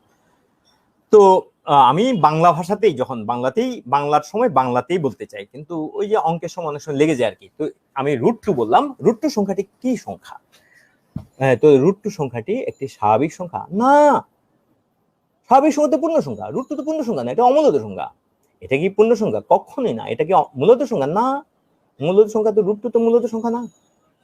আমরা তো বলেছি মূলদ সংখ্যা তো কারা কারা, ওই যে আমরা আবার মনে করি, আবার বলি, ওই যে পূর্ণবর্গ ছাড়া বাকি সবার বর্গমূল হলো অমূলদ সংখ্যা। তাহলে এটা যেহেতু বর্গমূল, এটা মূলদ না, এটা অমূলদ সংখ্যা। মূলদ সংখ্যা কারা? আবার মনে করি, সব পূর্ণ সংখ্যা, সব স্বাভাবিক সংখ্যার ভগ্নাংশ, হরলবের ভগ্নাংশ, সব সসীম দশমিক। √2 কিন্তু সসীম না, সব পৌনঃপুনিক দশমিক, পৌনঃপুনিকটা অসীম, তারপরে পৌনঃপুনিকটা কিন্তু মূলদ সংখ্যা, কারণ এটাকে স্বাভাবিক সংখ্যা বা স্বাভাবিক সংখ্যা প্রকাশ করা যায়, কিন্তু √2 কে প্রকাশ করা যায় না। √2 কি ধরনের সংখ্যা? অমূলদ সংখ্যা। এরপর একটা প্রশ্ন, যেটা আমি অরিজিনাল আমাদের যা পাওয়া যায় নেটে সেখান থেকে সরাসরি নিয়েছি, একটু আমাদের যে অবস্থাটা সেটা একটু ব্যাখ্যা করার জন্য, সেটা আপনারা একটু পরেই বুঝবেন কেন আমি এইভাবে প্রশ্নটা রেখেছি। নিচের কোনটি অমূলদ সংখ্যা?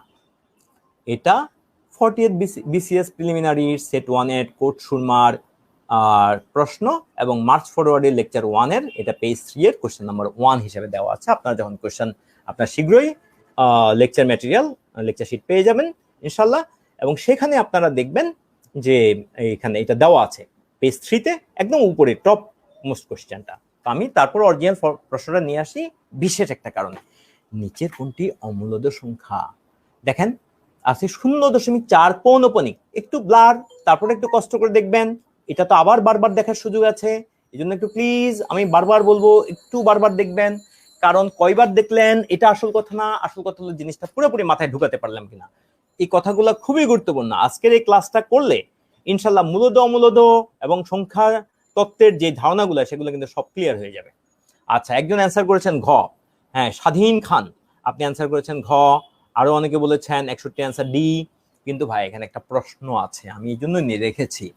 এই যে 0.4 এই কি বলে 4 পৌনপণিক, এটা তো পৌনপণিক, এটা তো মূলদ না, তার মানে কবাদ খবাদ, কারণ এটা তো রুট কত, এটার রেজাল্ট দাঁড়াবে 3। এটা তো পৌনপণিক, পৌনপণিকটা আমরা বলছি কখনো, তার মানে এই কয়টা অ্যান্সার না। তাহলে আমরা অবশ্য বিসিএস এ অ্যান্সারটা দিয়ে আসবো গ, কিন্তু আমি বলবো এটা আসলে অমূলদ সংখ্যা না ভাইয়া। যারা বলেছেন ক খ গ 161 এর এই যে রেড জোনটার মানে বা পিঙ্ক জোনটার যে কোশ্চেনটা দেখতে পাচ্ছি, সেটার কিন্তু ক খ গ কোনো মতেই আমরা অ্যান্সার দিতে পারবো না, কোনো অবস্থাতেই না। আমাকে গুলি করলে আমি অ্যান্সার বলতে পারবো না, কিন্তু বিসিএস পরীক্ষা যখন দিতে বসবো তখন গ চোখ বন্ধ করে আমরা দাগিয়ে চলে আসবো। কিন্তু আসলে গটাও মূলদ অমূলদ সংখ্যা বলা যায় না। কেন বলা যায় না ভাইয়া? কারণ আপনি যদি একে ভাঙেন, দুইভাবে ভাঙতে পারেন। প্রথমত আপনি কাটাকাটি করলে উপরে থাকবে 9, নিচে থাকবে এটা 48 দেখতে পাচ্ছি আমি, তো 48 কে 3 দিয়ে কাটলে 16, তো 9 এর বর্গমূল হলো উপরে 9 এর বর্গমূল 3 আর নিচে হলো 16 এর বর্গমূল 4, তার মানে রেজাল্ট কিন্তু 3/4 আসবে। তাহলে এটা অমূলদ হলো কোত্থেকে? এটা অমূলদ তো হয় না। তারপরেও বিসিএস এর প্রশ্নকর্তার প্রতি সম্মান রেখে আমি অ্যান্সারটা গ দিয়ে আসবো যদি আমি পরীক্ষার হলে বসতাম। আচ্ছা, এরপর আসেন আরেকটা জিনিস দেখেন, এটাকে যখন আপনি কি করেন, এটাকে একটু মানে সিম্পলিফাই করলেন, তাহলে এখানে থাকবে 9 × 3।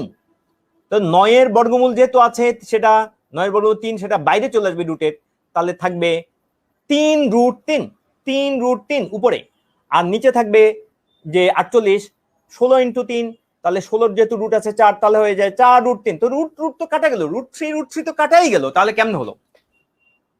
এই যে একটা কনফিউশন অ্যারাইজ করলো, এটা আসলে অ্যারাইজ করা উচিত ছিল না। জাস্ট রিয়েল পিকচারটা বোঝানোর জন্য আমরা এই ধরনের কোন ধরনের ডিফিকাল্ট সিচুয়েশনে কি করবো সেটার জন্য। এখানে ভাইয়া অমূলদ সংখ্যা সত্যি কথা বলতে গেলে অমূলদ সংখ্যা নাই। এটা অমূলদ না, এটা অমূলদ না, এটা অমূলদ না, এটা যখন আপনি লিখবেন এটা অমূলদ হয় না। এটা প্রকাশ ভঙ্গি দেখে হয়তো মনে হচ্ছে এটা অমূলদ, কিন্তু আসলে অমূলদ না। কেন সেটা আমি ব্যাখ্যা করেছি ইতিমধ্যে, আপনারা আবার পিছনে গিয়ে শুনতে পারেন পরে, এই লেকচার শেষ হওয়ার পরে। তাহলে এবার আমরা একটা কমপ্লিমেন্টারি প্রশ্ন এটার পরিবর্তে আমরা সলভ করি। দেখেন এই ফর্মে যদি থাকতো নিচের কোনটা অমূলদ সংখ্যা, এখানে দেখেন তাহলে প্রথমটা না সেটা আমরা বুঝতে পারছি, এটা যে না সেটা আমরা বুঝতে পারছি, কারণ রুট করলে উপরে আসবে 4, নিচে আসবে 3। এটাও না, কারণ কিউব রুট মানে 8কে যদি আমি ভাঙি 2 × 2 × 2, তার মানে 2 কিউব, 2 কিউব। এই যে 2 কিউবকে যখন কিউব রুট করবে তখন 2 দাঁড়াবে, তার মানে উপরে হবে 2। আবার 27কে 3 × 3 × 3, তার মানে 27 মানে হলো 3 কিউব, 3 কিউব। তাহলে এখানে যখন কিউব রুট করবে তখন দাঁড়াবে 3। তাহলে এটা রেজাল্ট কত আসলো? 8 এর রুট হলো, আর কিউব রুট হলো 2, আর 27 হলো 3, তার মানে অবশ্যই এটা 2/3 আসলো, তার মানে এটা স্বাভাবিক সংখ্যার ভগ্নাংশ। তাহলে এটাও অমূলদ না, এটা সবাই মূলদ। এবার এটার ক্ষেত্রে এখানে √3 কিন্তু কোনো অবস্থাতেই মূলদ সংখ্যা না, তার মানে এটাই হলো আমাদের অ্যান্সার। তাহলে ব্যাপারটা বুঝে গেছে। এখানে যদি রুট যদি একদিকে থাকতো, যেমন বা এখানে যদি 7 হতো, বা এখানে যদি 46 হতো, তখন আমরা বলতাম এটা অমূলদ সংখ্যা। এখন আমরা আমরা রিয়েলি বলতে পারছি না, কিন্তু বিসিএস এর ক্ষেত্রে আমরা না পারলেও অ্যান্সার গ দেব, এছাড়া উপায় নেই। আচ্ছা, যেহেতু আমাদের অন্য কোনো অ্যান্সার এখানে কারেক্ট না, কোন অবস্থাতে কারেক্ট না, তাহলে এরপরে আমরা যাচ্ছি বিসিএস প্রিলিট ভগ্নাংশে কিছু প্রশ্ন। বিসিএস প্রিলিটে প্রথম প্রশ্ন, যে 1.16, ওই যে ভগ্নাংশের কথা বলেছি না, এই জন্য ভগ্নাংশের প্রশ্ন শুরু করলাম আর কি। যদিও এটা আপনারা লেকচার মানে আমাদের মার্চ ফরওয়ার্ডের লেকচার শিট 2-তে পাবেন এই অঙ্কগুলো, কিন্তু আমি মিল দেখে এখানে করিয়ে ফেলছি। 1.16 সাধারণ ভগ্নাংশ কোনটি? তাহলে সাধারণ ভগ্নাংশটা মনে করি। তাহলে সাধারণ ভগ্নাংশ এটা দাঁড়াবে কত? আপনি লিখেন, খাতায় লিখেন, সবাই খাতা কলম নেন, এটা উপরে লেখেন। এটা আপনি দুইভাবে করতে পারেন। আমি বলবো সবচেয়ে সহজ পদ্ধতি, এগুলো যেহেতু সমস্ত রেখেছে, সমস্ত সবগুলোতে আছে, আপনি একটাকে আগেই আপনি মিশ্র ভগ্নাংশ আকারে লেখেন। আপনি লেখেন এক সমস্ত, এক সমস্ত, একের পর থেকে ভগ্নাংশ লেখাটা শুরু করেন। 0.16, তাহলে এটাকে যদি সাধারণ ভগ্নাংশে প্রকাশ করি, আপনি লিখেন উপরে লিখবেন এক সমস্তের পরে উপরে লিখবেন 16, নিচে লিখবেন 100। এইবার দেখেন আপনি কাটাকাটি করতে পারছেন। 16কে 4 দ্বারা ভাগ যায় 4, আর 100কে নিচের 100কে 4 দ্বারা ভাগ যায় 25, তাহলে এক সমস্ত 25/4, এক সমস্ত 25/4। এটা কিন্তু সহজ পদ্ধতি। অনেকে হয়তো লিখবেন, কোনো অসুবিধা নেই, কিন্তু টাইম একটু বেশি লাগবে ভাগ করতে। এটাকে 100/116 লিখতে পারেন। 100/116 যখন লিখবেন তখন কাটাকাটি করলে নিচে আসবে 25, আর 116কে যখন 4 দ্বারা, 100কে তো 4 দ্বারা ভাগ করলে 25, এই জন্য নিচে আসবে 25, আর 116কে যখন 4 দ্বারা ভাগ করবেন দেখবেন আপনি আসে 29। তো 29কে যখন মিশ্র ভগ্নাংশ প্রকাশ করেন 1/25/4। তাহলে এখানে কি আমরা দেখলাম, আমরা যখন স্বাভাবিক ভগ্নাংশে প্রকাশ করবো, সাধারণ ভগ্নাংশে প্রকাশ করবো দশমিকে, তখন আমরা চাইলে এটাকে আগে থেকেই মিশ্র ভগ্নাংশে অর্থাৎ পূর্ণ সংখ্যাকে সমস্ত আকারে মিশ্র ভগ্নাংশে পাঠিয়ে দিতে পারি। মিশ্র ভগ্নাংশের সমস্ত যেটাকে বলি ওইটাকে পাঠিয়ে দিতে পারি। সমস্ত মানে আসলে পূর্ণ, এক সমস্ত মানে পূর্ণ এক। হ্যাঁ, এইভাবেই আমাদের ভাষাবিদরা এগুলো আমাদের বাংলা ভাষায় লিখেছেন। তাহলে অবশ্যই আমাদের অ্যান্সার হবে ঘ। ভেরি গুড, অনেকে কারেক্ট অ্যান্সার করেছেন। এরপরে 13 নম্বর প্রশ্ন। 13 নম্বর প্রশ্ন বলেছে 4টি 1 টাকা নোট ও 8টি 2 টাকা নোট একত্রে 8টি 5 টাকা নোটের কত অংশ? আচ্ছা, এখানে আমি একটা কথা এবার আবার একটু বলি।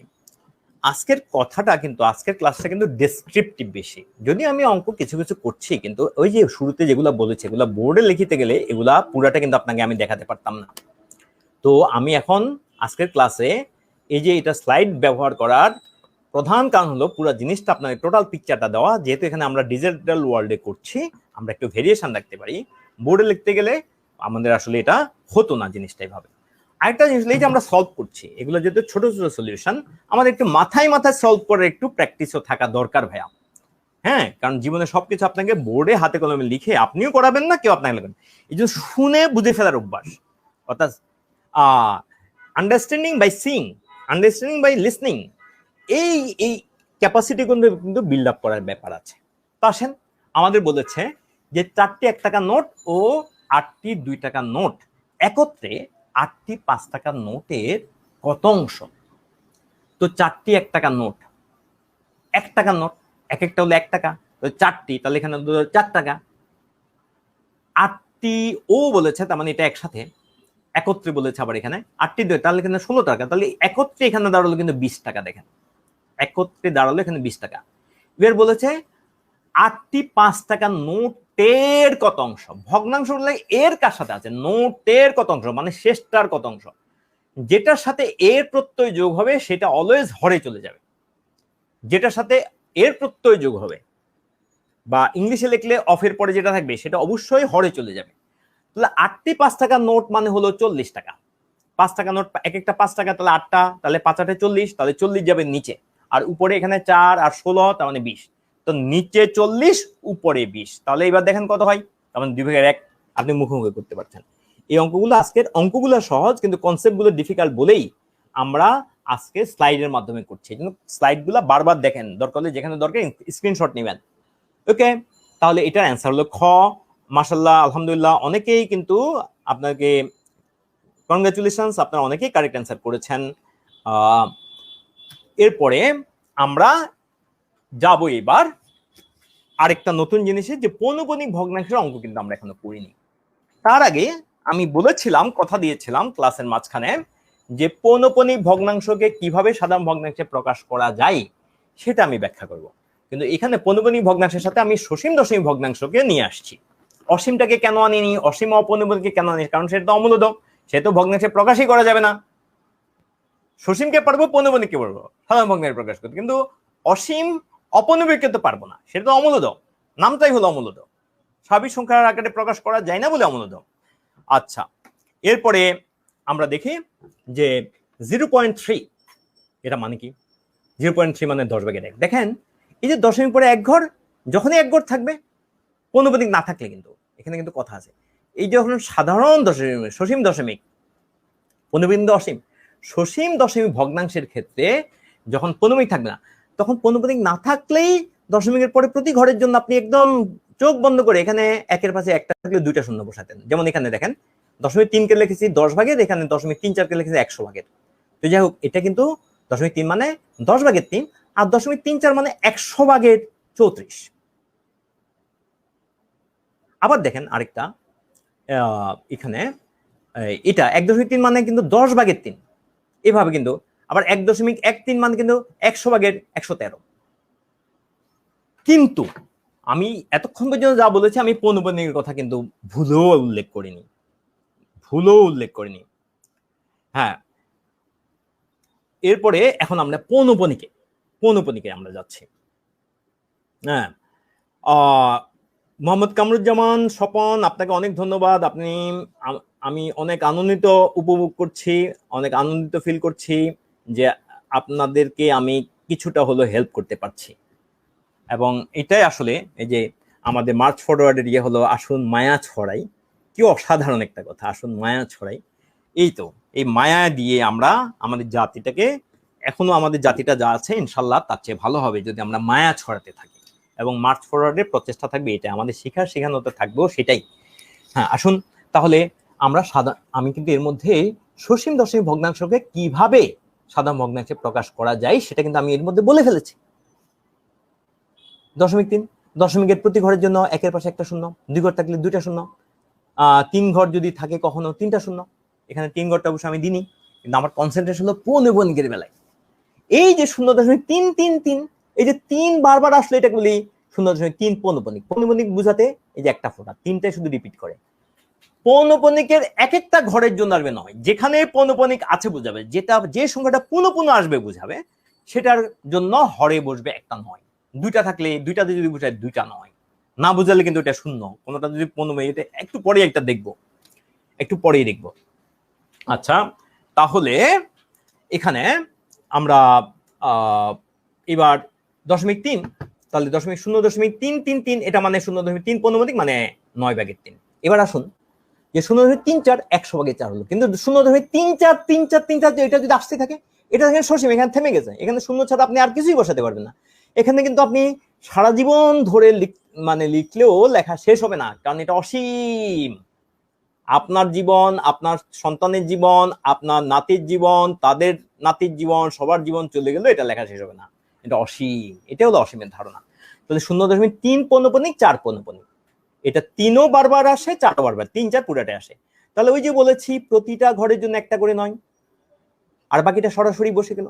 কখনো কোনো সরাসরি বসবে না, আসবো সেই ব্যাপারে। এই আবার দিয়ে কি লিখেছে দেখেন, 0.3444। এখানে কিন্তু দেখেন আগে 3 4 3 4 3 4 পুরাটাই আসছে, পুরা গুচ্ছটাই আসছে। এখানে কিন্তু 3কে বাদ দিয়ে আসছে, 3 কিন্তু বাদ দিয়ে আসছে, 3কে আলাদা, সে বারবার আসছে না, তাকে একবারই রেখেছে। হয়তো সে খুবই মূল্যবান, এই জন্য একবারই রেখেছে, আসছে। তো যাই হোক, 0.34 পৌনপনিক, ও মূল্যবান কথাটা এমনি বলেছে, এটার সাথে আমাদের গণিতের কনসেপ্ট নেই। তো যাই হোক, এখন আসেন, আমরা আগেই বলেছি পৌনপনিকের প্রতি ঘরের জন্য 9, এখানে 1 বসানো যাবে না, পৌনপনিক থাকলে সেখানে 1 বসবে না, 9। আর যেখানে পৌনপনিক তার জন্য 0, এখানে কথা শেষ না, এখানে কিন্তু 34 সরাসরি বসবে না। ওই যার উপর পৌনপনিক বুঝায়নি সেটা কিন্তু বাদ চলে যাবে, সে কিন্তু বাদ হয়ে যাবে, বিয়োগ হয়ে যাবে। তার মানে 0.444 অর্থাৎ 0.34 পৌনপনিক, শুধু 4-এর উপর পৌনপনিক, এই জন্য 4-এর জন্যই 9 বসলো। অর্থাৎ 0 তো আগে বসাবেন না, আগে 9 বসাবেন, তারপর এটার জন্য 0 বসলো, তারপর যেটার উপর পৌনপনিক না, এখানে একটু ভুল হয়ে গেছে, এটাকে কারেক্ট করবেন। এই যে আপনারা ছাড়া দেখছেন আমি কিন্তু অচল, এখানে আপনারা ছাড়া আমি অচল। এই যে দেখেন আপনার জন্য কাজ রয়ে গেছে, এটাতে কিন্তু 3 বসাবেন, এখনই ঠিক করে নেন। প্লিজ এখনই ঠিক করে নেন, এটা লেখাটা আপনারা নিজেরা লেখেন। আবার এখানে 3 কারেকশন হবে 90 ভাগের 34 মাইনাস 3, এখানে হবে 3 বাদ যাবে, এখানে 3 বাদ যাবে, তাহলে 34 থেকে এখানে যাবে 31, 31 কারেক্ট করে নেন। হ্যাঁ কারেক্ট করে নেন। আচ্ছা এটা কারেক্ট করে নেন। আচ্ছা এরপরে আসেন 1.3, আমরা আগে একটু ধারণা পেয়েছি এটা এক সমস্ত 10 ভাগের 3ও লিখতে পারি, এক সমস্ত 10 ভাগের 3কেও আবার আমরা যদি অপ্রকৃত বানিয়ে ফেলি তাহলে 10 ভাগের 13 আসবে, অথবা এই যে 1 ঘরে দশমিক 1-এর পাশে একটা শূন্য, এটা সাধারণ দশমিক যেহেতু সসীম দশমিক, আর বাকিটা সরাসরি বসে গেল। কিন্তু পৌনঃপুনিকের ক্ষেত্রে দেখেন 1.3 এটা আগের মতোই, তাহলে এটা 1 ঘরে পৌনঃপুনিক আছে, আর কোনো ঘর নাই, দশমিকের পর আর কোনো ঘর নাই, তাহলে 9 বসলো। আর পুরো সংখ্যাটা লিখলাম 13, 13 মাইনাস 1, তাহলে এখানে 12, আর কাটাকাটি করলে 3/4। 3/4কে যদি আপনি দশমিক ভগ্নাংশে প্রকাশ করেন দেখবেন ক্যালকুলেটরে 3 আসতেই থাকে। এটাকে আপনি চাইলে এক সমস্ত লিখতে পারতেন, মানে এক সমস্ত কত 9/3 লিখতে হতে, তাহলে সেক্ষেত্রে পেতেন একইভাবে 9/12 পেতেন। ওই যে আমি আগে বলেছিলাম আপনি চাইলে যখন আপনি মিশ্র ভগ্নাংশ, যদি আপনি মিশ্র ভগ্নাংশে প্রকাশ করতেন মিশ্র ভগ্নাংশের শুরুতেই প্রকাশ করতেন, ওই দশমিকের আগেরটাকে জাস্ট কি করবেন মিশ্র ভগ্নাংশের সমস্ত আকারে রেখে দিবেন। সমস্ত আকারে দেখবেন অনেকেই বলেছেন একেবারে ক্লিয়ার, আবার দুই একজন বলছেন স্লাইড দেখা যায় না। ভাইয়া একটু প্লিজ দেখেন আপনাদের ডিভাইসের কোনো সমস্যা আছে কিনা, আমি আপনাদের এই কথাটা অবশ্যই গুরুত্ব দিয়ে দেখবো এবং ভবিষ্যতে এটা আমি অবশ্যই অ্যাড্রেস করব। কিন্তু আজকে আপাতত আমি রিকোয়েস্ট করব আপনি একটু দেখেন নিজে কোনো একভাবে দেখা যায় কিনা, আর ডিভাইসটা যদি খুব ছোট হয় তাহলে করবে না। আর এটা তো স্লাইড তো ক্যামেরাতে না ভাইয়া, স্লাইডটা ক্যামেরাতে না, এটা সরাসরি পিসির স্ক্রিন থেকে ভাইয়া, আব্দুল্লাহ আল মামুন ভাইয়াকে বলছে, এটা সরাসরি পিসির স্ক্রিন থেকে। এরপরে হলো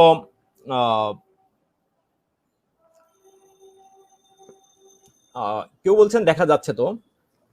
এরপরে আসেন 1.13, এটাকে আমরা এটা হলো মানে সসীম দশমিক, তাহলে 100/113 বা এক সমস্ত 100/13 লিখলেও কিন্তু পরে ভাঙলে এটা আসবে। কিন্তু এটার ক্ষেত্রে দেখেন 1.13 আপনি এই যে এখানে কিন্তু দশমিক পরে 2 ঘর পৌনঃপুনিক, তাহলে 9 লিখলেন। এইবার আপনি 113 পুরাটাকে লিখে তারপর ওই যে দশমিকের বাইরে যেটা আছে সেটা বাদ দিতে পারেন, তারপর 99/112। আবার 1.133 যদি থাকে তাহলে দেখেন এটা কিন্তু আগের থেকে ডিফারেন্ট, এখানে কিন্তু একটা বারবার আসছে, এখানে কিন্তু একটা বারবার আসে নাই, এখানে শুধু 3-এর উপরে পৌনঃপুনিক। তাহলে কি বলেছি, পৌনঃপুনিকের জন্য 9 বসলো, আর বাকিটার জন্য দশমিকের পরে বাকি যে ঘরটা আছে তার জন্য 0 বসলো, সরাসরি পুরাটাই বসে এই পুরাটাই পৌনঃপুনিকের বাইরের অংশটা পুরাটা বিয়োগ হয়ে গেল, তার 99/102। এইভাবে আমরা আরো কিছু ভগ্নাংশ লিখেছি, যেমন এটা ক্ষেত্রে 2.137 পৌনঃপুনিক। এখানে কিন্তু একটা জিনিস আমাদের জানা রাখতে হবে, অবশ্যই আপনারা পড়েছেন কিন্তু কেউ ভুলে যেতে পারেন, তাদের জন্য মনে করে দিচ্ছি, এখানে এই শুরু থেকে শেষ পর্যন্ত বিন্দুগুলার মাল পুরাটাকেই পৌনঃপুনিক বোঝাচ্ছে, অর্থাৎ 3-এর উপরে পৌনঃপুনিক বোঝাচ্ছে, কিন্তু মাঝখানে দেওয়াটা এখানে আর দরকার হয় না, মানে এটাকে রিডান্ডেন্ট, এটাকে ইংলিশে একটা শব্দ আছে রিডান্ডেন্সির জন্য, রিডান্ডেন্সির জন্য এটা দেওয়া হয় না, মানে এটা তো বুঝাচ্ছেই, আমরা বুঝতেই পারছি এটা শুরু কোথায় পৌনঃপুনিকের শুরু কোথায় শেষ কোথায় বুঝতে পারছি।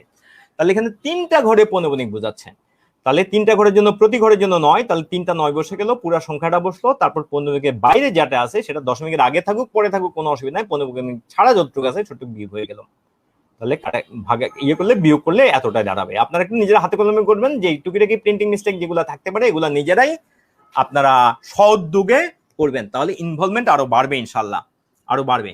তারপরে 2.131, এরপর 3-7 এক কি দোষ করলে 1 কিন্তু আসেনি, তো এই জন্য এখন 3 ঘর আমরা পাচ্ছি, এখানে পৌনঃপুনিক আকারে লিখলে 3 ঘর পাচ্ছি, তাহলে 2 ঘরের মধ্যে পৌনঃপুনিক আছে, তাহলে তাদের জন্য আগে 9 বসিয়ে দেন, বাকিটার জন্য 0 বসান। দেখেন বাকিটা দেখেন আমি কেন বোর্ড আনিনি, আসলে এত উদাহরণ কি দেখতে পারতাম, এবং এটা আপনি বারবার শোনার মানে সুযোগ আছে, যার জন্য আমাদের আসলে ডিজিটাল ওয়ার্ল্ডে একটু ভিন্নভাবে চিন্তা করা লাগে। ডিজিটাল ওয়ার্ল্ডকে যদি আমরা ফিজিক্যাল ওয়ার্ল্ডের সাথে তো মানে গুলিয়ে ফেলি তাহলে কিন্তু হবে না।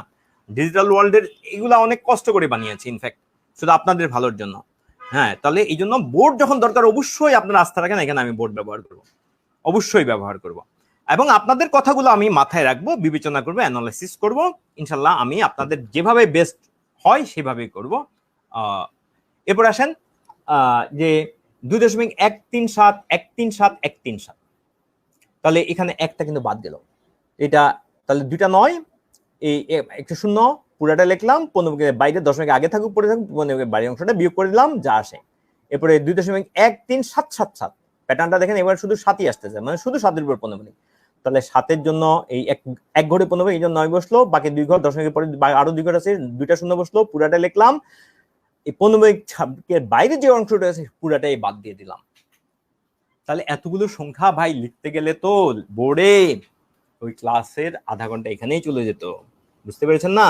এই জন্য এখানে বেশি ম্যাটেরিয়াল দেওয়া সম্ভব, বেশি ম্যাটেরিয়াল দেওয়া সম্ভব। অনেক ধন্যবাদ আপনাদের পার্টিসিপেশনের জন্য, আপনাদের এই আন্তরিকতার জন্য আমি খুব উৎসাহিত ফিল করছি। ইনশাল্লাহ আমি চেষ্টা করব আমার প্রত্যেকটা ক্লাস যেন আজকের ক্লাস গতকালের ক্লাসের জন্য আজকের ক্লাস ভালো হয়, আজকের ক্লাসের জন্য আগামী ক্লাসটা যেন আরো ভালো হয়, সেই চেষ্টা আমাদের থাকবে।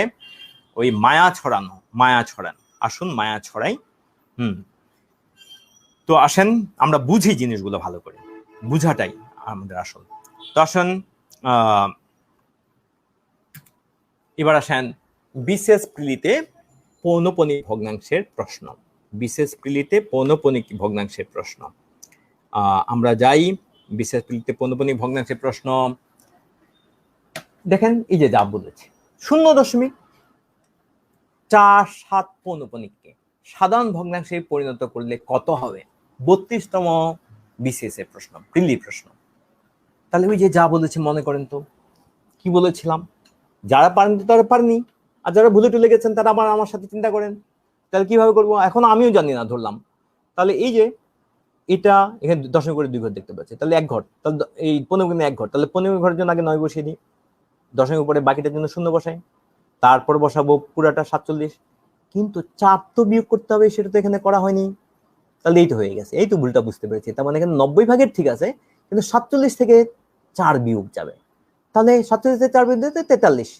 তাহলে এই যে 43 এখানে আছে, তার 90 ভাগে এটা কেন হলো না ভাই? 2 ঘরে তো পৌনঃপুনিক নাই। আবার আপনি ক্যালকুলেটরে এক্ষুনি 43কে 99 দিয়ে ভাগ করেন, দেখেন আমি মুখস্থ অ্যান্সার বলে দিচ্ছি, দেখেন 0.434343434343 আসতেই থাকবে। 47কে আপনি 99 দিয়ে ভাগ করেন, এখানে আপনি তো 15 দিয়ে ভাগ করে ফেললেন, 0.474747474747 আসতেই থাকবে। তাহলে এটা চলে গেল। আচ্ছা হ্যাঁ, আসুন মায়া ছড়াই। এরপরে পরের প্রশ্ন, কোন সংখ্যার 0.1 পৌনঃপুনিক ভাগ ও 0.1 ভাগ এবং 0.1 ভাগের মধ্যে কোন সংখ্যার 0.1 পৌনঃপুনিক ভাগ এবং 0.1 ভাগের মধ্যে পার্থক্য 1 হলে, পরেরটা নিয়ে লাভ নাই, দশমিক পরে 0 তো শুধু নিয়ে লাভ নাই, 1 হলে সংখ্যাটি কত? এখন আপনি কিন্তু চিন্তা করেন, এই অঙ্কটা আপনি করবেন। আমি তো অনেক বকবকালাম, এখন আপনি করবেন, আপনি করেন। তাহলে দেখেন আপনার প্রথম কাজ কি, যে 0.1 পৌনঃপুনিক ভাগ মানে কত? 0.1 পৌনঃপুনিক ভাগ এটা মানে কত? 0.1 পৌনঃপুনিক ভাগ, 0.1 পৌনঃপুনিক ভাগ ওই যে দশমিক পরে 1 ঘর, তাহলে নিচে বসবে 9, উপরে পুরো বসে গেল, আর তো কেউ নাই, তাহলে 9 ভাগের 1।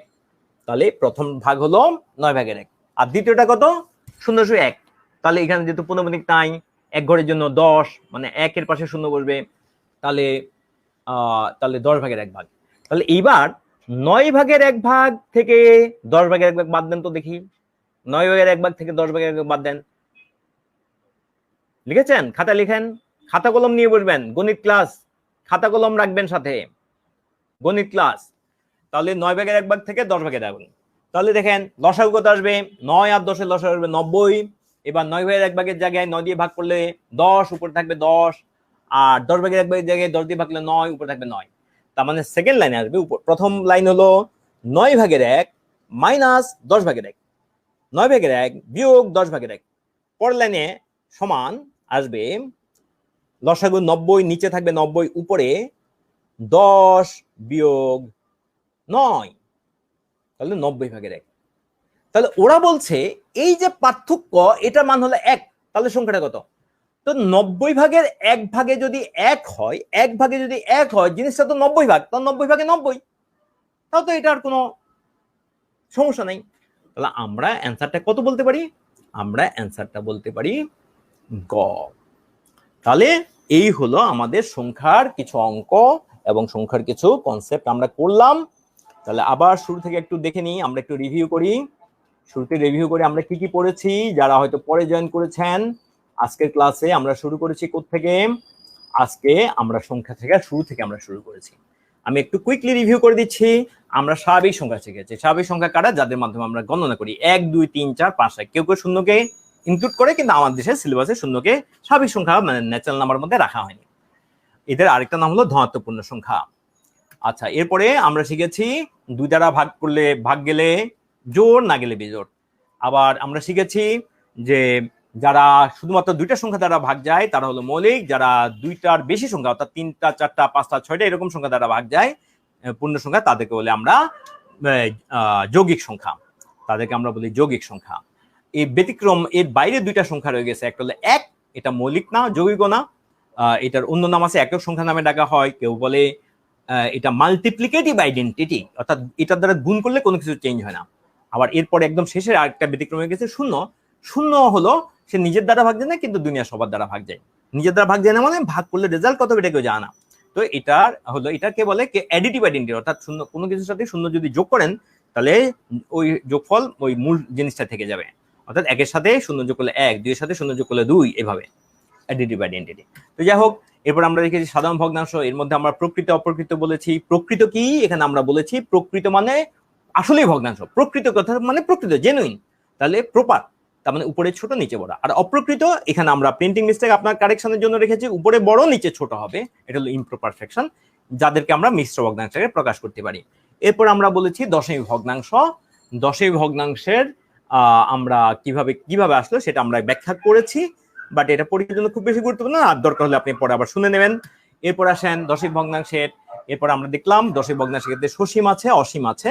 এই সসীমটা তো সসীমই রয়ে গেল, কিন্তু অসীমটাকে আমরা দেখেছি যে কিছু একই সংখ্যাগুলো বারবার আসে, একই সংখ্যাগুচ্ছ, এটা একটা হতে পারে, একাধিক হতে পারে, বারবার আসে। যাদের বারবার আসে তাদেরকে আমরা বলি পুনঃপুন থেকে। বারবারের একটা ওয়ার্ড হলো পুনঃপুন। তো পুনঃপুন থেকে আমরা বলি পৌনঃপুনিক। আর রিওকার, সেখান থেকে আমরা বলি রেকারিং ডেসিমাল। আর এরপরে রিপিট করে বলে আমরা রিপিটিং ডেসিমাল বলতে পারি। আর লেখার পদ্ধতির কারণে এটাকে আবৃত্ত দশমিক ভগ্নাংশ বলা হয়। এরপর আমরা বলেছি যে এই যে অসীম দশমিক ভগ্নাংশ, যেটাকে স্বাভাবিক সংখ্যা বা স্বাভাবিক সংখ্যাকে প্রকাশ করা যায় না, তাকে আমরা বলেছি এটা হলো যাদেরকে প্রকাশ করা যায় তারা হলো মূলদের সংখ্যা, আর যাদেরকে স্বাভাবিক সংখ্যা বা স্বাভাবিক সংখ্যাকে প্রকাশ করা যায় না তাদেরকে বলে অমূলদের সংখ্যা। মূলদের সংখ্যা হলো রেশনাল নাম্বার, অমূলদের সংখ্যা হলো ইরেশনাল নাম্বার। এরপরে ধনাত্মক ঋণাত্মক সংখ্যার ধারণা, এটা আমরা দেখেছি, এটা আমরা জানি মোটামুটি। শূন্যর চেয়ে বড় হলে আমরা বলি ধনাত্মক, শূন্যর চেয়ে ছোট হলে আমরা বলি ঋণাত্মক। তারপরে হলো বাস্তব সংখ্যা, আমরা দেখেছি বাস্তব সংখ্যার মধ্যে আসলে 2 রকম সংখ্যা আছে, মূলদের সংখ্যা, অমূলদের সংখ্যা।